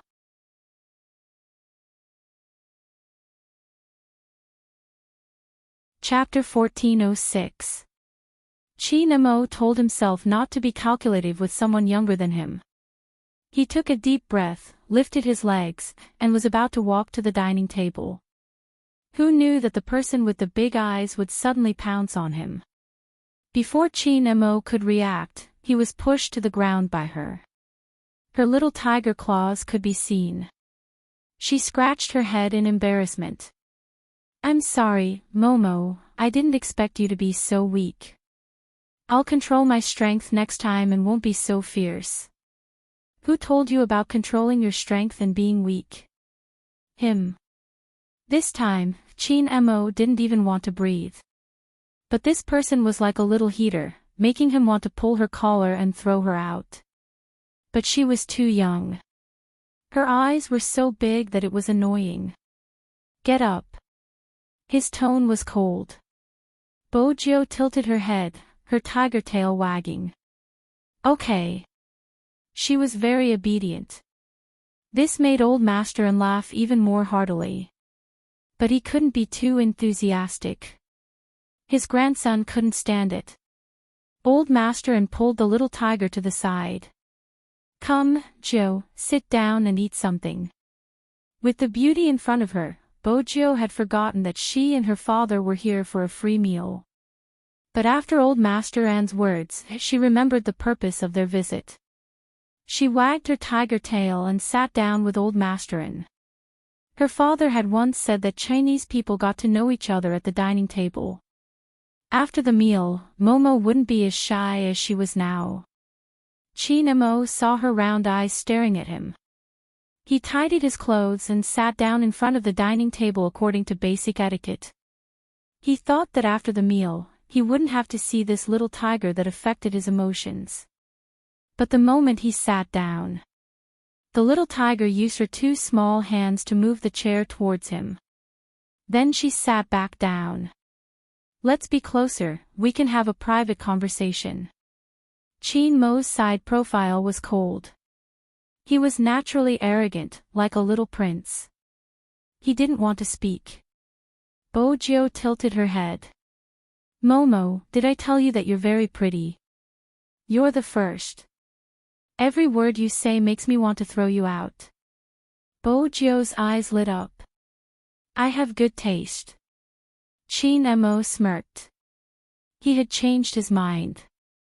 This little tiger really needed a beating. Yes, you have good taste. Chin Mo couldn't even tell if it was a man or a woman. He held the knife in his hand, and when he cut the steak, he used his strength subtly. On the surface, he looked noble and polite. Bojo didn't realize what she was thinking and continued to drink the water happily. Mr. Bo, who saw everything, only felt that it was interesting. He didn't intend to expose her. Instead, he picked up the wine glass in his hand and shook it twice. His movements were casual and elegant, making him look like a character that only appeared in movies. He had only taken one bite of the steak. Then, the phone beside him rang. It was a nursery rhyme. Every time this nursery rhyme was heard, Mr. Bo would be busy. This time was no exception. But he wasn't in a hurry. After taking a look, he smiled and said to Old Masterin, Misterin, I have something urgent to attend to.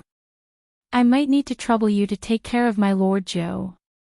Old Masterin smiled faintly. Don't mention it. Go and do what you need to do. Joe can get to know Mo better here. Thank you. The man stood up and wore his trench coat. He freed one hand and caressed Bojo's head.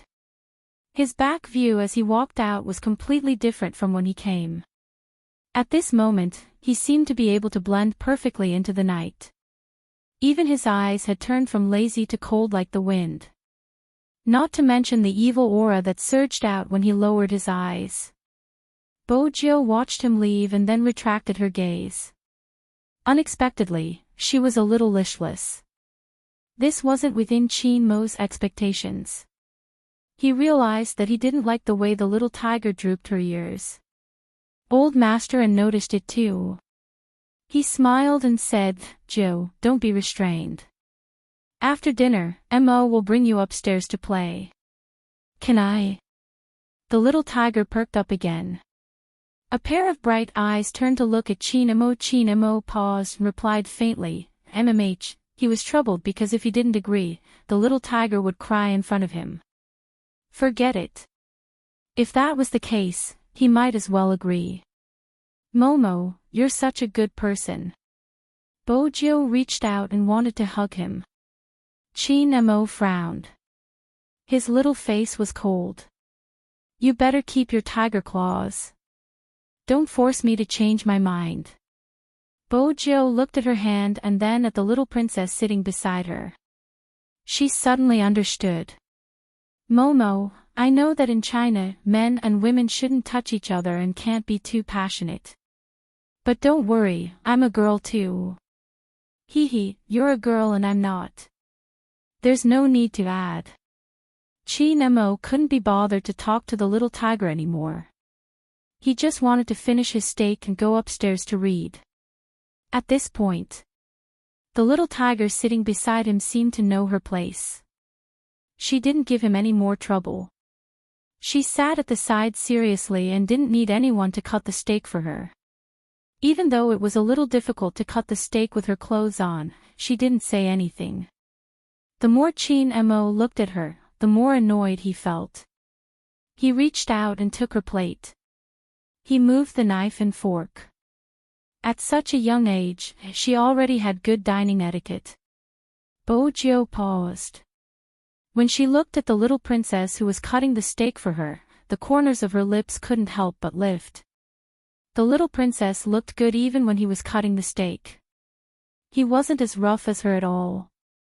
Chin Mo moved his fingers. His voice was a little cold. Don't look at me. Oh. Bojo didn't look at him at first. But after a while, she couldn't help but turn her head. Momo, if I save more money, can you sell yourself to me? Chi Nemo placed his knife and fork down. He opened his eyes and glanced at her. You better not ask me this question in the future. Is it because I don't have enough money? Bojo hugged the piggy bank and shook it. Chi Nemo felt that it was childish to argue with an idiot. He pushed the tray in his hand forward and replied calmly, MMH, he didn't know that his perfunctory nonchalance had become something that the other party cared about. Then I'll save more money. When Bojo became serious, she didn't forget to scratch herself with her claws. Chi Nemo glanced at her face. Being a germaphobe, he couldn't help it. He reached out and pushed the hair beside her ear to the side so that he could clean his eyes. He told himself that today was the only day. Once today was over.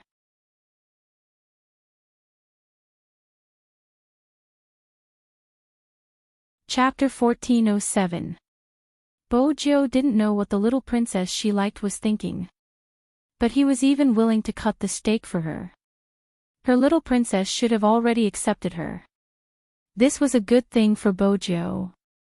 In the past, too many people were frightened by her rudeness. The little princess was good, she didn't care about this at all. Actually, Bojo probably couldn't understand what Chi Nemo was concerned about. The steak was delicious. It was much better than instant noodles. Bojo wore a small scarf as she ate. She had a carefree elegance that other children didn't have. Even though it was difficult to cut the steak, she still had manners when it came to the dining table. Especially when it came to waiting for the elders. It was the same as Chi Nemo. Both of them waited for Old Master and to eat first before they started eating. When they put down the knife and fork, the elders would put it down first. Because of this, Grandpa liked the little tiger in front of him very much.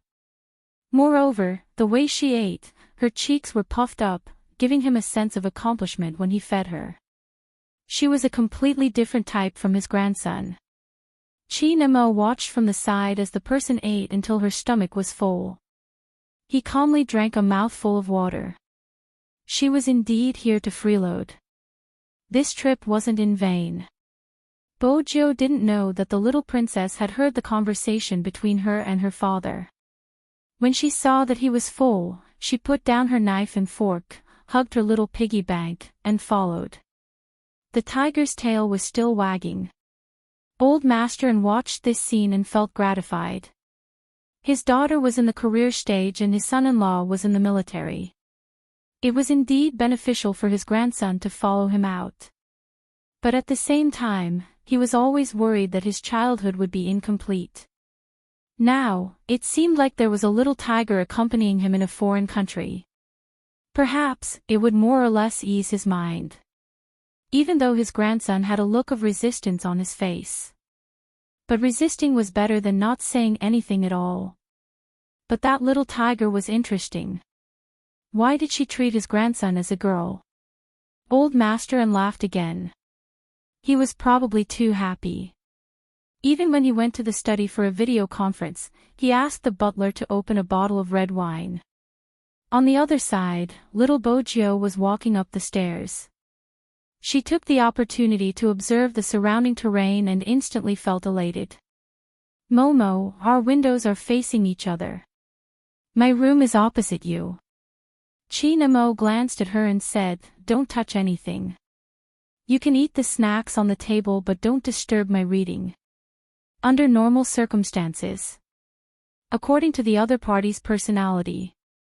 He was certain that he would not be able to meet these requirements. When he opened a book and read for half an hour, he was about to pour himself a glass of water. That person was still hugging his little piggy bank and sitting there quietly. His eyes were big, and he didn't eat the snacks on the table. After drinking the water, Chi Nemo was just about to start reading when a small heater came over to him. His fingers paused as he flipped through the book. He narrowed his eyes and turned his head to see the little tiger's sleepy expression. She probably realized that she had bumped into someone. Bojo suddenly woke up and shook her head. Momo, I'm a little tired. I'll go home and sleep first. I'll come and play with you tomorrow. As he spoke, he jumped off the chair. Even his steps were a little shaky. Nemo glanced at the lights next door that hadn't been turned on. Then he looked at the back view of the little tiger in front of him. He frowned and then said, Mr. Bo isn't back yet. MH?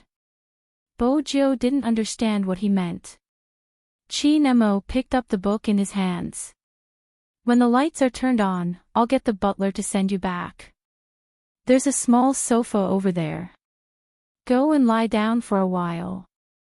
Okay. Compared to going home to sleep, Bojo was more willing to stay where the little princess was. She was afraid that she would disturb the little princess's reading. But it was her nature.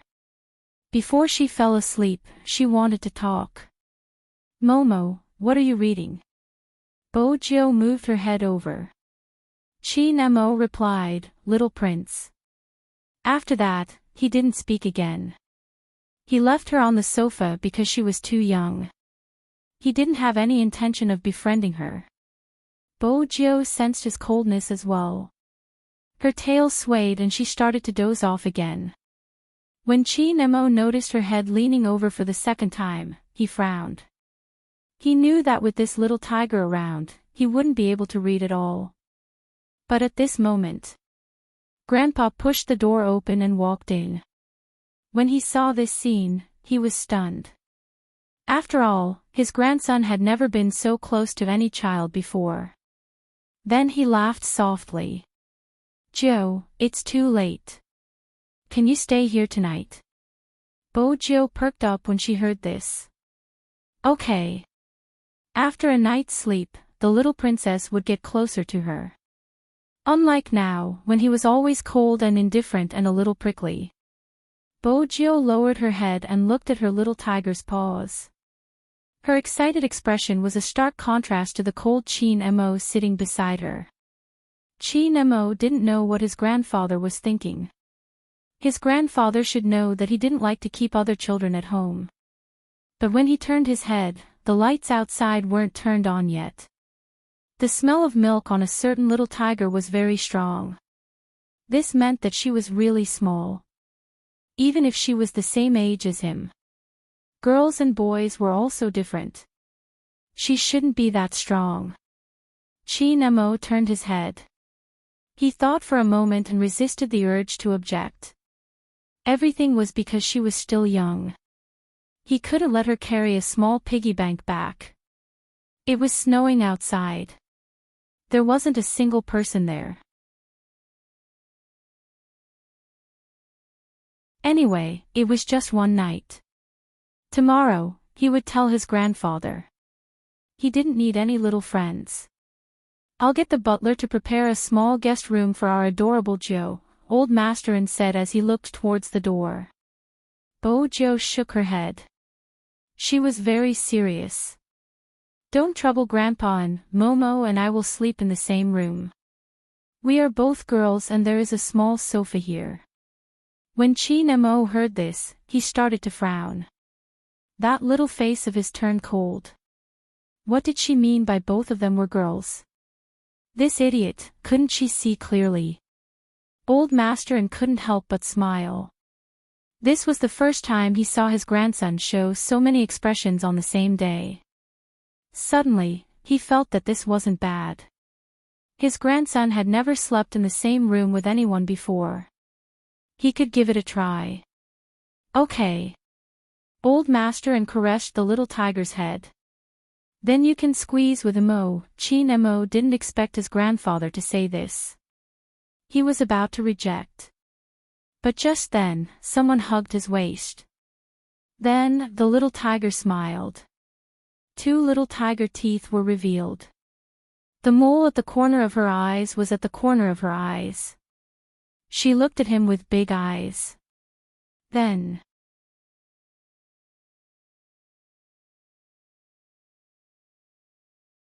Chapter 1408. The little Chin Mo froze. When the side of his face touched the softness, he even forgot to push the little tiger away. His nose was filled with the scent of milk and candy. His eyes slowly widened. He didn't seem to want to accept this scene. But he couldn't stop it. His fingers froze. Old Master froze when he saw his grandson's expression. Then, he couldn't help but laugh. The little tiger was really daring, kissing him as soon as she came up. Speaking of which, this was the first time his grandson was kissed. It didn't count when he was born. But after he could remember, he hadn't been kissed by anyone else. After all, when they were in the courtyard, children of the same age felt that his grandson was too mature. He wouldn't do such an intimate action. After all, his grandson had been a clean freak since he was young. However, when Grandpa saw his grandson's shocked expression, he couldn't help but smile uncontrollably. The little tiger didn't know what she had done. She reached forward with her claws and hooked Chin Mo's ears. "Momo, are you shy because I kissed you? Is that why your ears are so red? Don't be shy, we still have to sleep together later." Chin Mo didn't think much of it at first, but when she touched him, he realized that they were too close. He reached out and tugged her tail, his voice cold. "Who wants to sleep with you?" It was fine if this little tiger didn't know whether it was a man or a woman, but she kissed anyone she saw. Didn't she know what it meant to be reserved? Bojo blinked in confusion. Her little face started to sink, even her tiger ears drooped. "If you don't welcome me, I'll go back and sleep. I'll look for you tomorrow." At first, Chin Mo didn't say anything. He watched as she hugged the piggy bank. Then, he looked at the falling snow and the dark night. Chin Mo tilted his face. "I won't go back on my promise. Since grandfather said you can stay, you can stay." "Really?" Bojo's ears perked up again. She almost shook her tiger tail. "You promised to sleep with me." Once again, Chin Mo told himself that everything was because she was still young. "You'll sleep on the sofa and I'll sleep on the bed. We have no intention of sleeping together." Chin Mo corrected the little tiger who had only been here for 6 hours and had already messed up his rhythm of life. "Don't talk nonsense and stay away from me. Maintain a 1-meter distance." 1 meter. Bojo placed the piggy bank down and gestured. She pouted, looking slightly listless. "So far." "Why? I can't even touch you." Chin Mo smirked. At such a young age, he had already developed his aura. "Before asking me why, shouldn't you look at your own behavior first?" "Behavior?" Little Bojo didn't understand. After thinking for a long time, she asked shyly, "Is it because I'm too strong?" Chin Mo didn't want to speak. What did this have to do with strength? "I know. The fairy tales say that princesses are all made of water. When I hug you in the future, I'll use less strength. After all, you're so small and weak. Who knows, I might hurt you." Little Bojo was rather serious when she said this. She even reflected on her actions in annoyance. She didn't know that at this moment, Chin Mo only had one thought in his mind. He wanted to pick her up and throw her out of the window. Princesses are all made of water. Small. Weak. Him. Chin Mo reached out and pinched her claws. He inhaled deeply. "You better shut up now." Bojo heard this and replied happily, "Okay." Because of the word good, Chin Mo couldn't even finish his sentence. The mixed-blood handsome face with the aura of an angel turned even darker. He was still cold and dignified, but there was anger. Old Masterin, who had been observing the interaction between the two little people, was really amused. He felt that this trip abroad was probably the right choice. After all, Who would have imagined that his grandson would say so many words and make so many expressions in a day? He even suffered because of a little child. He was enduring something all the time, probably because the little tiger was too young. His grandson wouldn't be so calculative when compared to his younger self. But this wasn't entirely right. After all, when he was over there were people younger than him. They had seen him like this before. Perhaps it was because the little tiger in front of him hugged him too passionately. Even though he was watching from the side, he felt that he couldn't push away that kind of hug. It seemed like his grandson had met a little devil. Fortunately, the little devil was very obedient. She hugged her little piggy bank and followed behind his grandson. She didn't say anything when he told her not to. She even passed a glass of water to his grandson. She used her actions to express that she would take good care of him. Don't ask old master and why he felt this way. It was because this was the expression the little tiger gave people. Why was it so cute? He really wanted to reach out and rub it. Especially the way she looked at his grandson with her big eyes. If he was his grandson, he would have rubbed it long ago. His grandson was good. He really made the little tiger stay away from him. Then, she turned to look at him. Old master and couldn't help but laugh. He knew that his grandson was saying, "Grandfather, when are you going to watch the show?" He held the dragon head walking stick and shook it. "Grandfather has something to do. If you want to eat supper, let the butler cook for you. There is warm milk outside and a lot of snacks." Okay. After all, he hadn't grown up yet. He still had an obedient side. The little Chin Mo took a step forward and said to Old Masterin, "Grandfather, good night." Old Masterin wanted to continue watching, but considering his grandson's intelligence, he decided to let the two little people develop freely. But looking at his grandson, he seemed to only want to tolerate the little tiger for one night. Bojo followed Chin Mo to bid goodnight to Old Masterin. Unlike the other girls who were soft and cute, she was a little fierce. "Momo, I didn't do it on purpose. Actually, it's good that you're short. It's okay for a girl to be short since you're so cute and pretty. But if you really want to grow taller, you can drink more milk. I'll give my cup to you as well." Grandpa nodded. "Momo, you're so cute and pretty. But if you really want to grow taller, you can drink more milk. I'll give my cup to you." "It's fine." Chin Mo didn't control his strength again, snapping his favorite mimosa plant.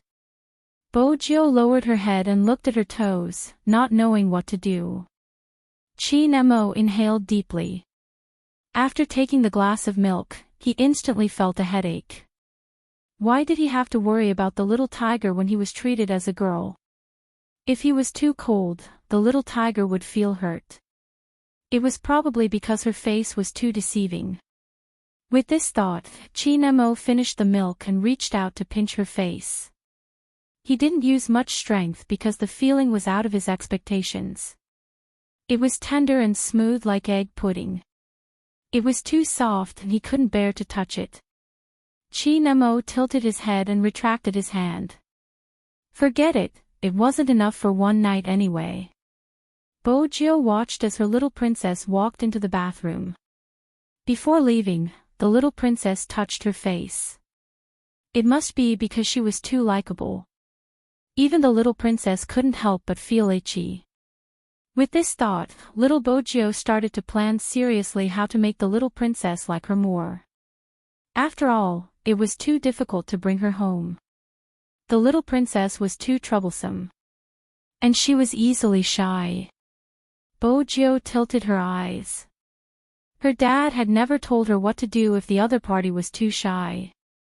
Chin Mo, who was about to wash up, didn't know what the little tiger was thinking.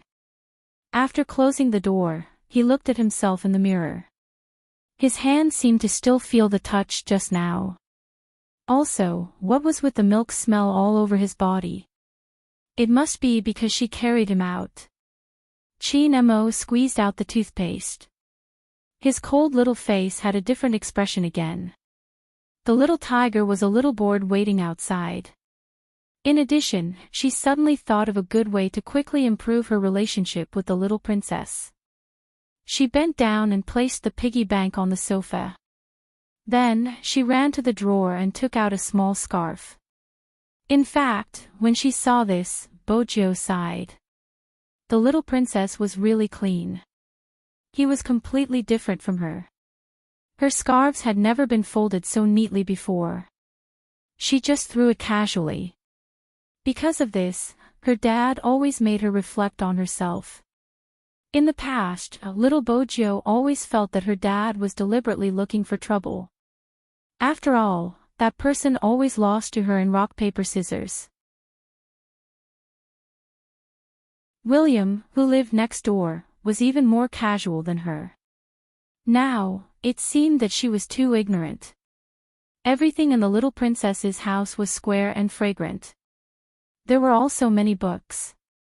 Little Bojo compared and looked at herself. She felt that she was full of flaws. But she didn't intend to change. However, she had to pay more attention to her hygiene in the future. If not, the little princess would throw her out like trash. After little Bojo told herself this, she started to struggle with her little tiger pajamas. This set of pajamas was originally bought by her dad. He was in charge of acting cute for her mom. The claws, ears, and tail all needed help when she put on the pajamas. It took a lot of effort to take it off. A normal 5-year-old wouldn't be able to take it off.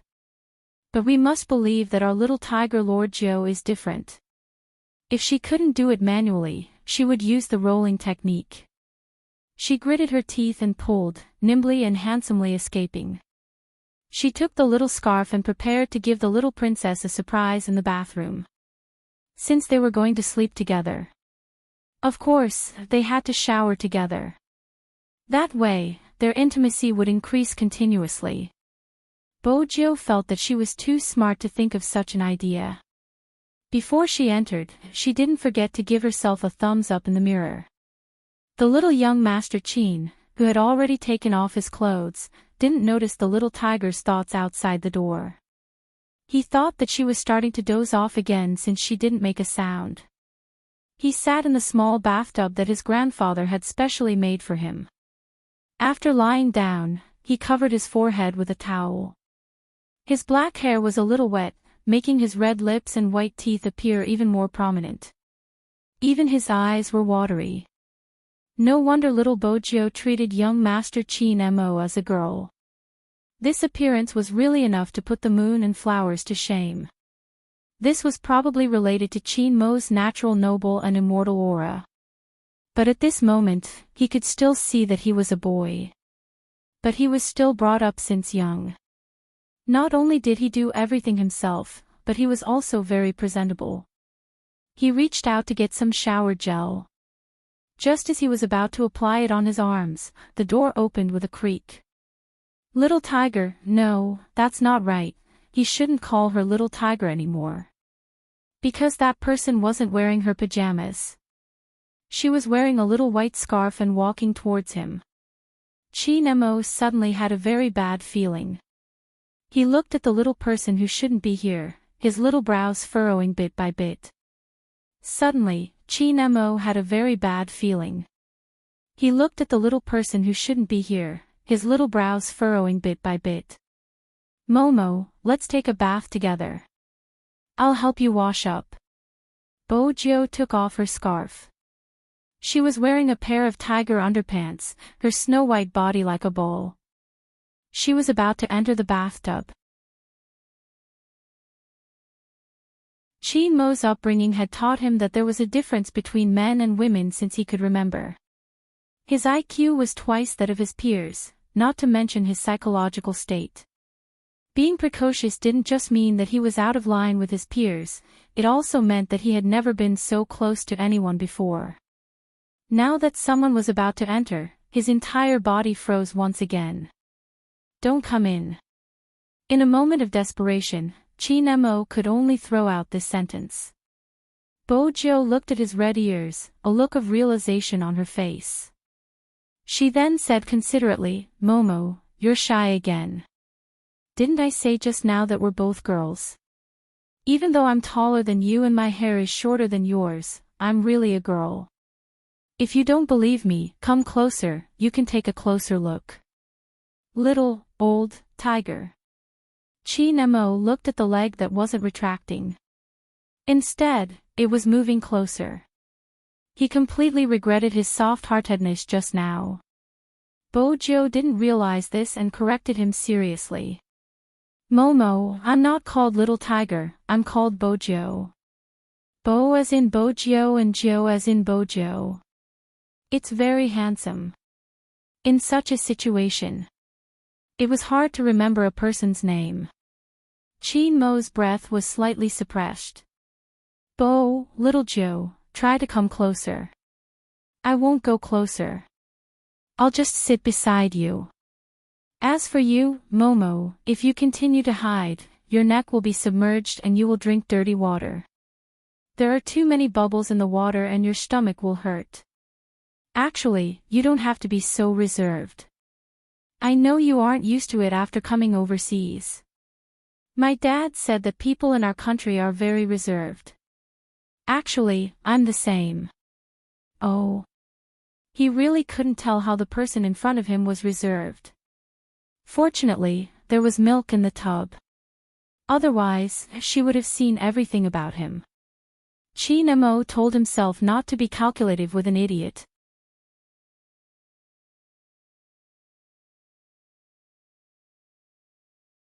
Chapter 1409. Once again, Chi Nemo froze. This time, both his hands and legs froze.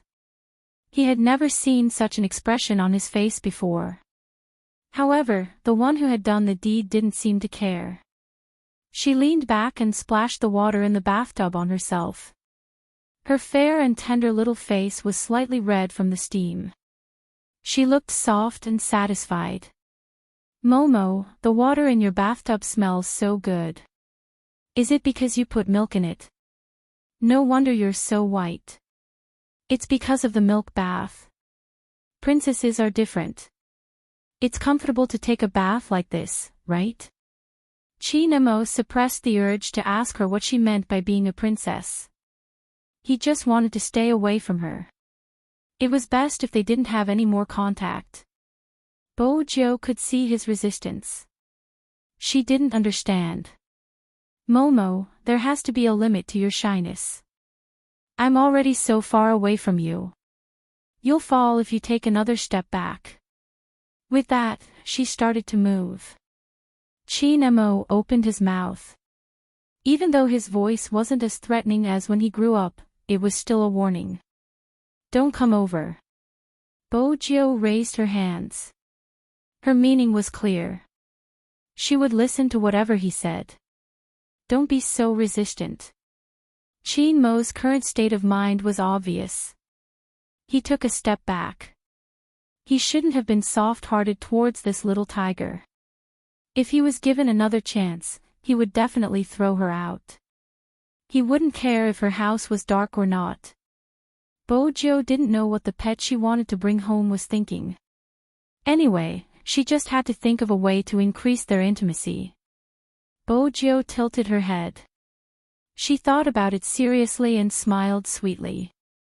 Momo, let me help you wipe your back. I'm good at it. It's fine, Chi Nemo rejected in the next second. This was the first time Bojo met such an unapproachable little kid. Sigh, he was pretty. Bojo told herself. She splashed some water on herself. That wasn't all. In order to make herself look as clean as the little princess, she turned her body and placed some shower gel in her palms. Children of this age wouldn't even bathe themselves very neatly. Bojo was the same. She was slightly clumsy. She wiped her arms and legs as though she had completed a great project. From start to end, Chi Nemo could only watch from the side. Furthermore, he was using his peripheral vision. In order to avoid seeing things that they shouldn't see. He had already intentionally shifted his gaze elsewhere. Now, the little tiger had settled down. But he couldn't stay here forever. Chin Mo couldn't get up. Once he did, he would be in an awkward situation. No matter how mature young Master Chin was, he was still a child. In this aspect, he cared a lot. However, there was one thing about young Master Chin: he was raised from a young age. No matter what kind of situation they were in, he was able to maintain his nobility and was not anxious or impatient. It seemed like he could only wait for this stupid little tiger to finish bathing before he could get up and go out. This was the only solution he could think of. Otherwise, he couldn't just stand up and let everyone see his naked body. However, he was really an idiot. At this point, she couldn't even tell if he was a man or a woman. He only knew how to play with water.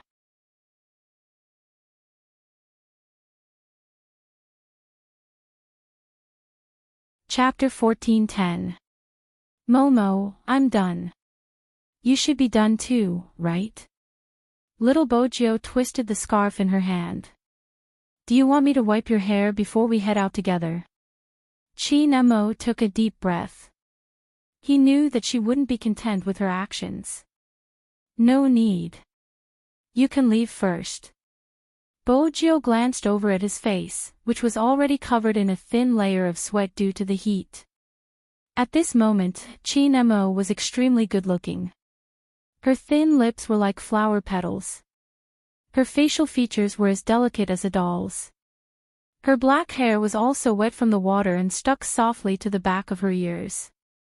Bojo's heart itched. He really wanted to hug her. No, he had to restrain himself. It would be bad if he scared the little princess. However, the little princess did not seem to be in the right state. He looked as if he was about to faint from the heat. Bojo was smart. Once she realized this, she took a huge step forward. Chin Mo also noticed that he had stayed in the bathtub for too long. His breathing was unstable, but he wasn't so weak that he would faint. But Bojo didn't think so. Her heart ached for her pet. Momo, are you out of breath now? The last time I went to the snow mountain with my dad to soak in the hot spring, I was also like this. Don't be afraid, I'll carry you out now. Carry him out? Hug. How could Chin Mo agree? When Bojo saw the little princess's expression, she knew that he was going to be shy again. This time, he didn't even give her a chance to reject. With a ferocious movement, he directly picked up the seemingly weak young Master Chin from the bathtub. Whoosh! Water splashed everywhere. At that moment, Chin Mo's eyes widened. He had really underestimated the little tiger's ability to cause trouble. Bojo wanted to show off her strength as a boyfriend. After all, in order to gain the little princess's trust, she had to straighten her back and carry him out. However, the moment she picked Momo up, Momo's expression changed. She seemed to have seen something she shouldn't have. That looks like... Bojo was in a daze. She looked at the person in her arms, then at his face, and then back at herself. He suddenly understood something. Her little brain suddenly had an epiphany. There was another splash of water. Bojo released him. The two people returned to the bathtub. Chin Mo's face was full of water. Bojo was the same. However, the latter was rather guilty. He looked around with his round tiger eyes. Momo, do you believe me? This is all a misunderstanding.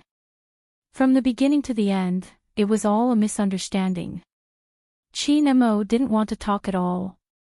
His little face was so cold that he looked like a little prince. Bojo raised her right hand, lying through her teeth.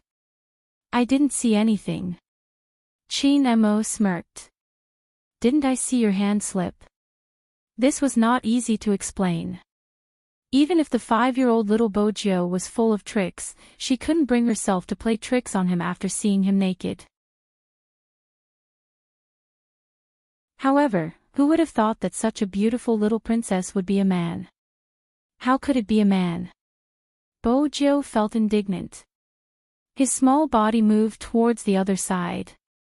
He sensed her intentions.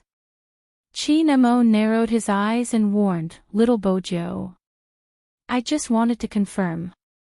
Little Bojo touched the back of her head, looking rather embarrassed. "You still want to confirm such things?"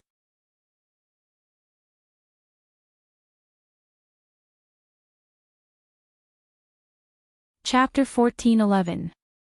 Anyway, this day had been a nightmare for him. And the source of the devil was this little tiger. Since she had seen everything, Chin-mo didn't care anymore. He pulled a scarf over and wrapped it around his neck. He was about to go out. It was too awkward. Little Bojo drooped her ears and explained seriously, "Momo, I've never recognized the wrong person before. It must be because you're too good-looking and your name sounds very cute." After Chin-mo had something on him, he wasn't as passive as he was in the bathtub. He pulled the person's hand over. He lowered his eyes and his side profile was cold. He wrote on her little palm with a little force. But in the end, it was a waste of young Master Chin's good calligraphy. After he finished writing, the person's round tiger eyes were filled with confusion. "Momo, did you write Chinese characters just now? You have so many strokes." Chin-mo finally knew that this little tiger wasn't just stupid. She was also illiterate. Pulling the man along, he strolled to the desk, took out a book at random, and wrote 2 words. Chin-mo, he pointed at it, his black hair still dripping with water. "Remember this is my real name. Mo as in desert dust." Amazing. Bojo's praise was sincere. The little princess was indeed a little princess. Her handwriting was so beautiful. So it was this Mo. She reached out and touched it. There were a lot of strokes. Fortunately, she had a good memory. She could remember it after just one look. Chin-mo watched as the little tiger reached out to touch her name. For some reason, her fingers paused. Then, she closed the book. Now you should know the difference between a man and a woman. So, Chin-mo reached out and pointed at the small sofa behind her. "Sleep there. Don't come out again." Bojo knew that she was a guest and had to follow the host's wishes. When she heard Chin-mo's words, she ran back and threw herself on the sofa. She covered herself with a small blanket and only revealed her eyes. It wasn't Momo. It was Momo. He was really a guy. Such a good-looking boy. She had never seen him before. But after what happened just now, Momo definitely didn't like her anymore. As soon as he thought of this, Bojo couldn't help but rub her nose. Even her ears were drooping, looking listless. Finally, the little tiger stopped causing trouble. Chin-mo had wanted to turn off the lights and sleep. Under normal circumstances, he would be lying in bed and reading The Little Prince at this time. However, when he saw that furry little head with water vapor on it, he suddenly felt a chill run down his spine. Chin-mo paused, as though he was thinking about something. Later on, he told himself to forget it. He couldn't go on like this. He didn't have the energy to care about others. Clatter. The lights dimmed. Bojo realized that she had done something wrong. She didn't make a sound, lying on the sofa. Eventually, she drifted off to sleep. As for young Master Chin, he didn't know if it was because there was another person in the room, or because he was thinking about something else, or because he was kissed, hugged, and seen naked today. The ups and downs were endless. So much so that when he closed his eyes, the figure of the culprit appeared in his mind. I can't sleep. Chi Nemo could only turn his head. From that position, he could see the little ball on the sofa. The little tiger that hadn't grown up looked so cute, but it would eat people. Chi Nemo looked at it. He was probably too tired. His eyelids started to droop. At first, he thought that he would dream of being alone in the main house of the Chin family. Other than the nanny and assistant, no one else was around. After all, everyone in the family was so busy. It was normal for him to play alone. Moreover, he was overseas now. Surprisingly, Chin Mo didn't dream that night.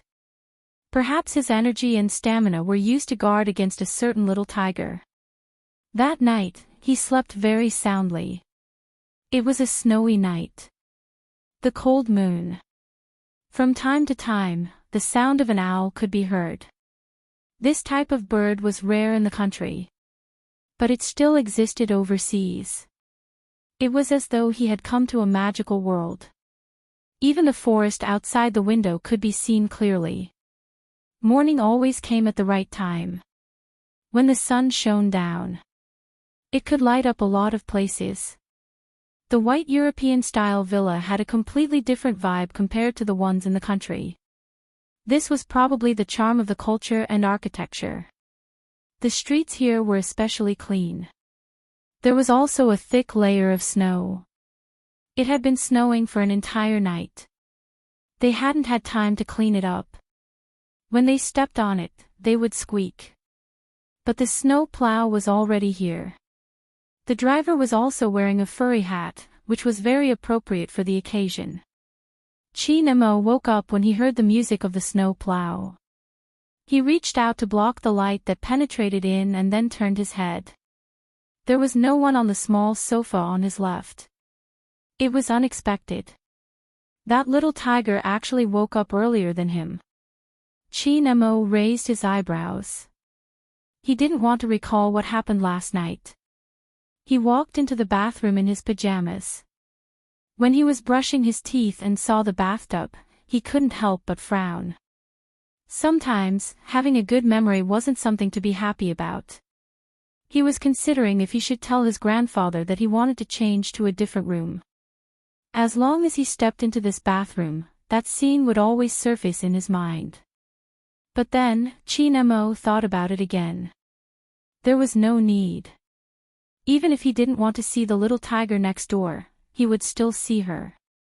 When he saw that face, even if he changed the room, he would still remember what he should remember. But there was one thing he also said. It was that night yesterday. From today onwards, everything would return to normal. Thinking of this, Chi Nemo wiped the corners of his mouth with a towel. Even though she was young, her actions showed that she had been taught well. After washing up, he even changed a set of clothes for himself before walking downstairs. Before going downstairs, Chi Nemo was already prepared to see the little tiger at the dining table.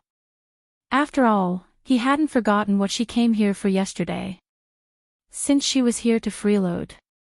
Freeloading once or twice was also freeloading. She probably wouldn't miss breakfast. But what Chi Nemo didn't expect was that this time, he made a wrong judgment. There was no sign of the little tiger at the dining table. Even the tea and snacks weren't there. Only the young butler saw him come down and greeted him with a plate of food.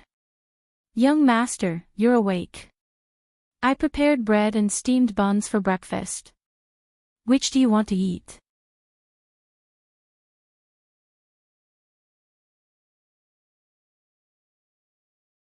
Chapter 14:12. Even though the butler was young, he was reliable. The food was placed on the tray. It was a standard American breakfast: fried eggs, bread slices, and a bowl of butter. Chi Nemo sat at the dining table. When he picked up the glass of milk, he was reminded of a certain someone who used her tiger claws to hold the milk for him to drink. The young butler didn't understand why the young master stopped. He turned his head and greeted, "Young master." Chi Nemo glanced up and asked casually, "Where is she?" She? Who? The young butler was confused. That was why the way of thinking overseas was different from the local way of thinking. According to Chin Mo's personality, he wouldn't ask a second time after asking once. Besides, Chin Mo didn't really need to know where that person went. He just felt that she was too young. Old Master walked in at this moment. Behind him was a local friend. That friend was a bearded professor. He liked Chin Mo the moment he saw him and said that he wanted to introduce his granddaughter to Chin Mo. Old Master smiled at the side. He just came here and definitely wanted to introduce his grandson to the people in the circle. Hence, the courtyard on this side.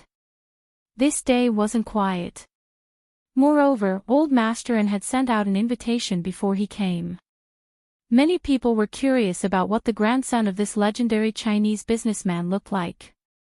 Of course, those who could get the invitation were all from extraordinary backgrounds. There was an endless stream of visitors. Chin Mo had changed into an exquisitely made suit. His black hair and eyes made him look more mysterious than other children of his age. Coupled with his aura. When people first saw this noble child, they liked him. Chin Mo. I heard my grandfather mention your name. The person who said this was a blonde girl wearing a puffy skirt. She had blue eyes and looked at him in surprise. Are you from Japan? Chin Mo glanced sideways. He had learned to distance himself at a young age. No, I'm Chinese. What a pity, I guessed wrong. The blonde girl was vexed at first, but then she smiled. My name is Angelia. They are all my friends. Do you want to go over and say hello? That way, everyone can play together in the future and eat cocoa pancakes together. Chin Mo had a cold personality, but he knew that this was a gathering organized by his grandfather for him, so he didn't reject. However, from the beginning to the end, he spoke very little. This made many foreign children look at him from the side, feeling that he was more and more like a prince. The interaction between children was very casual, and many of them would even run around. They were little radishes, after all. It would definitely be lively if there were more of them. In comparison, some little girls were even more infatuated with Chin Mo, who had been as elegant as a pine tree the entire time. He had grown up in the military compound. This meant that Chin Mo's stance was different from other kids.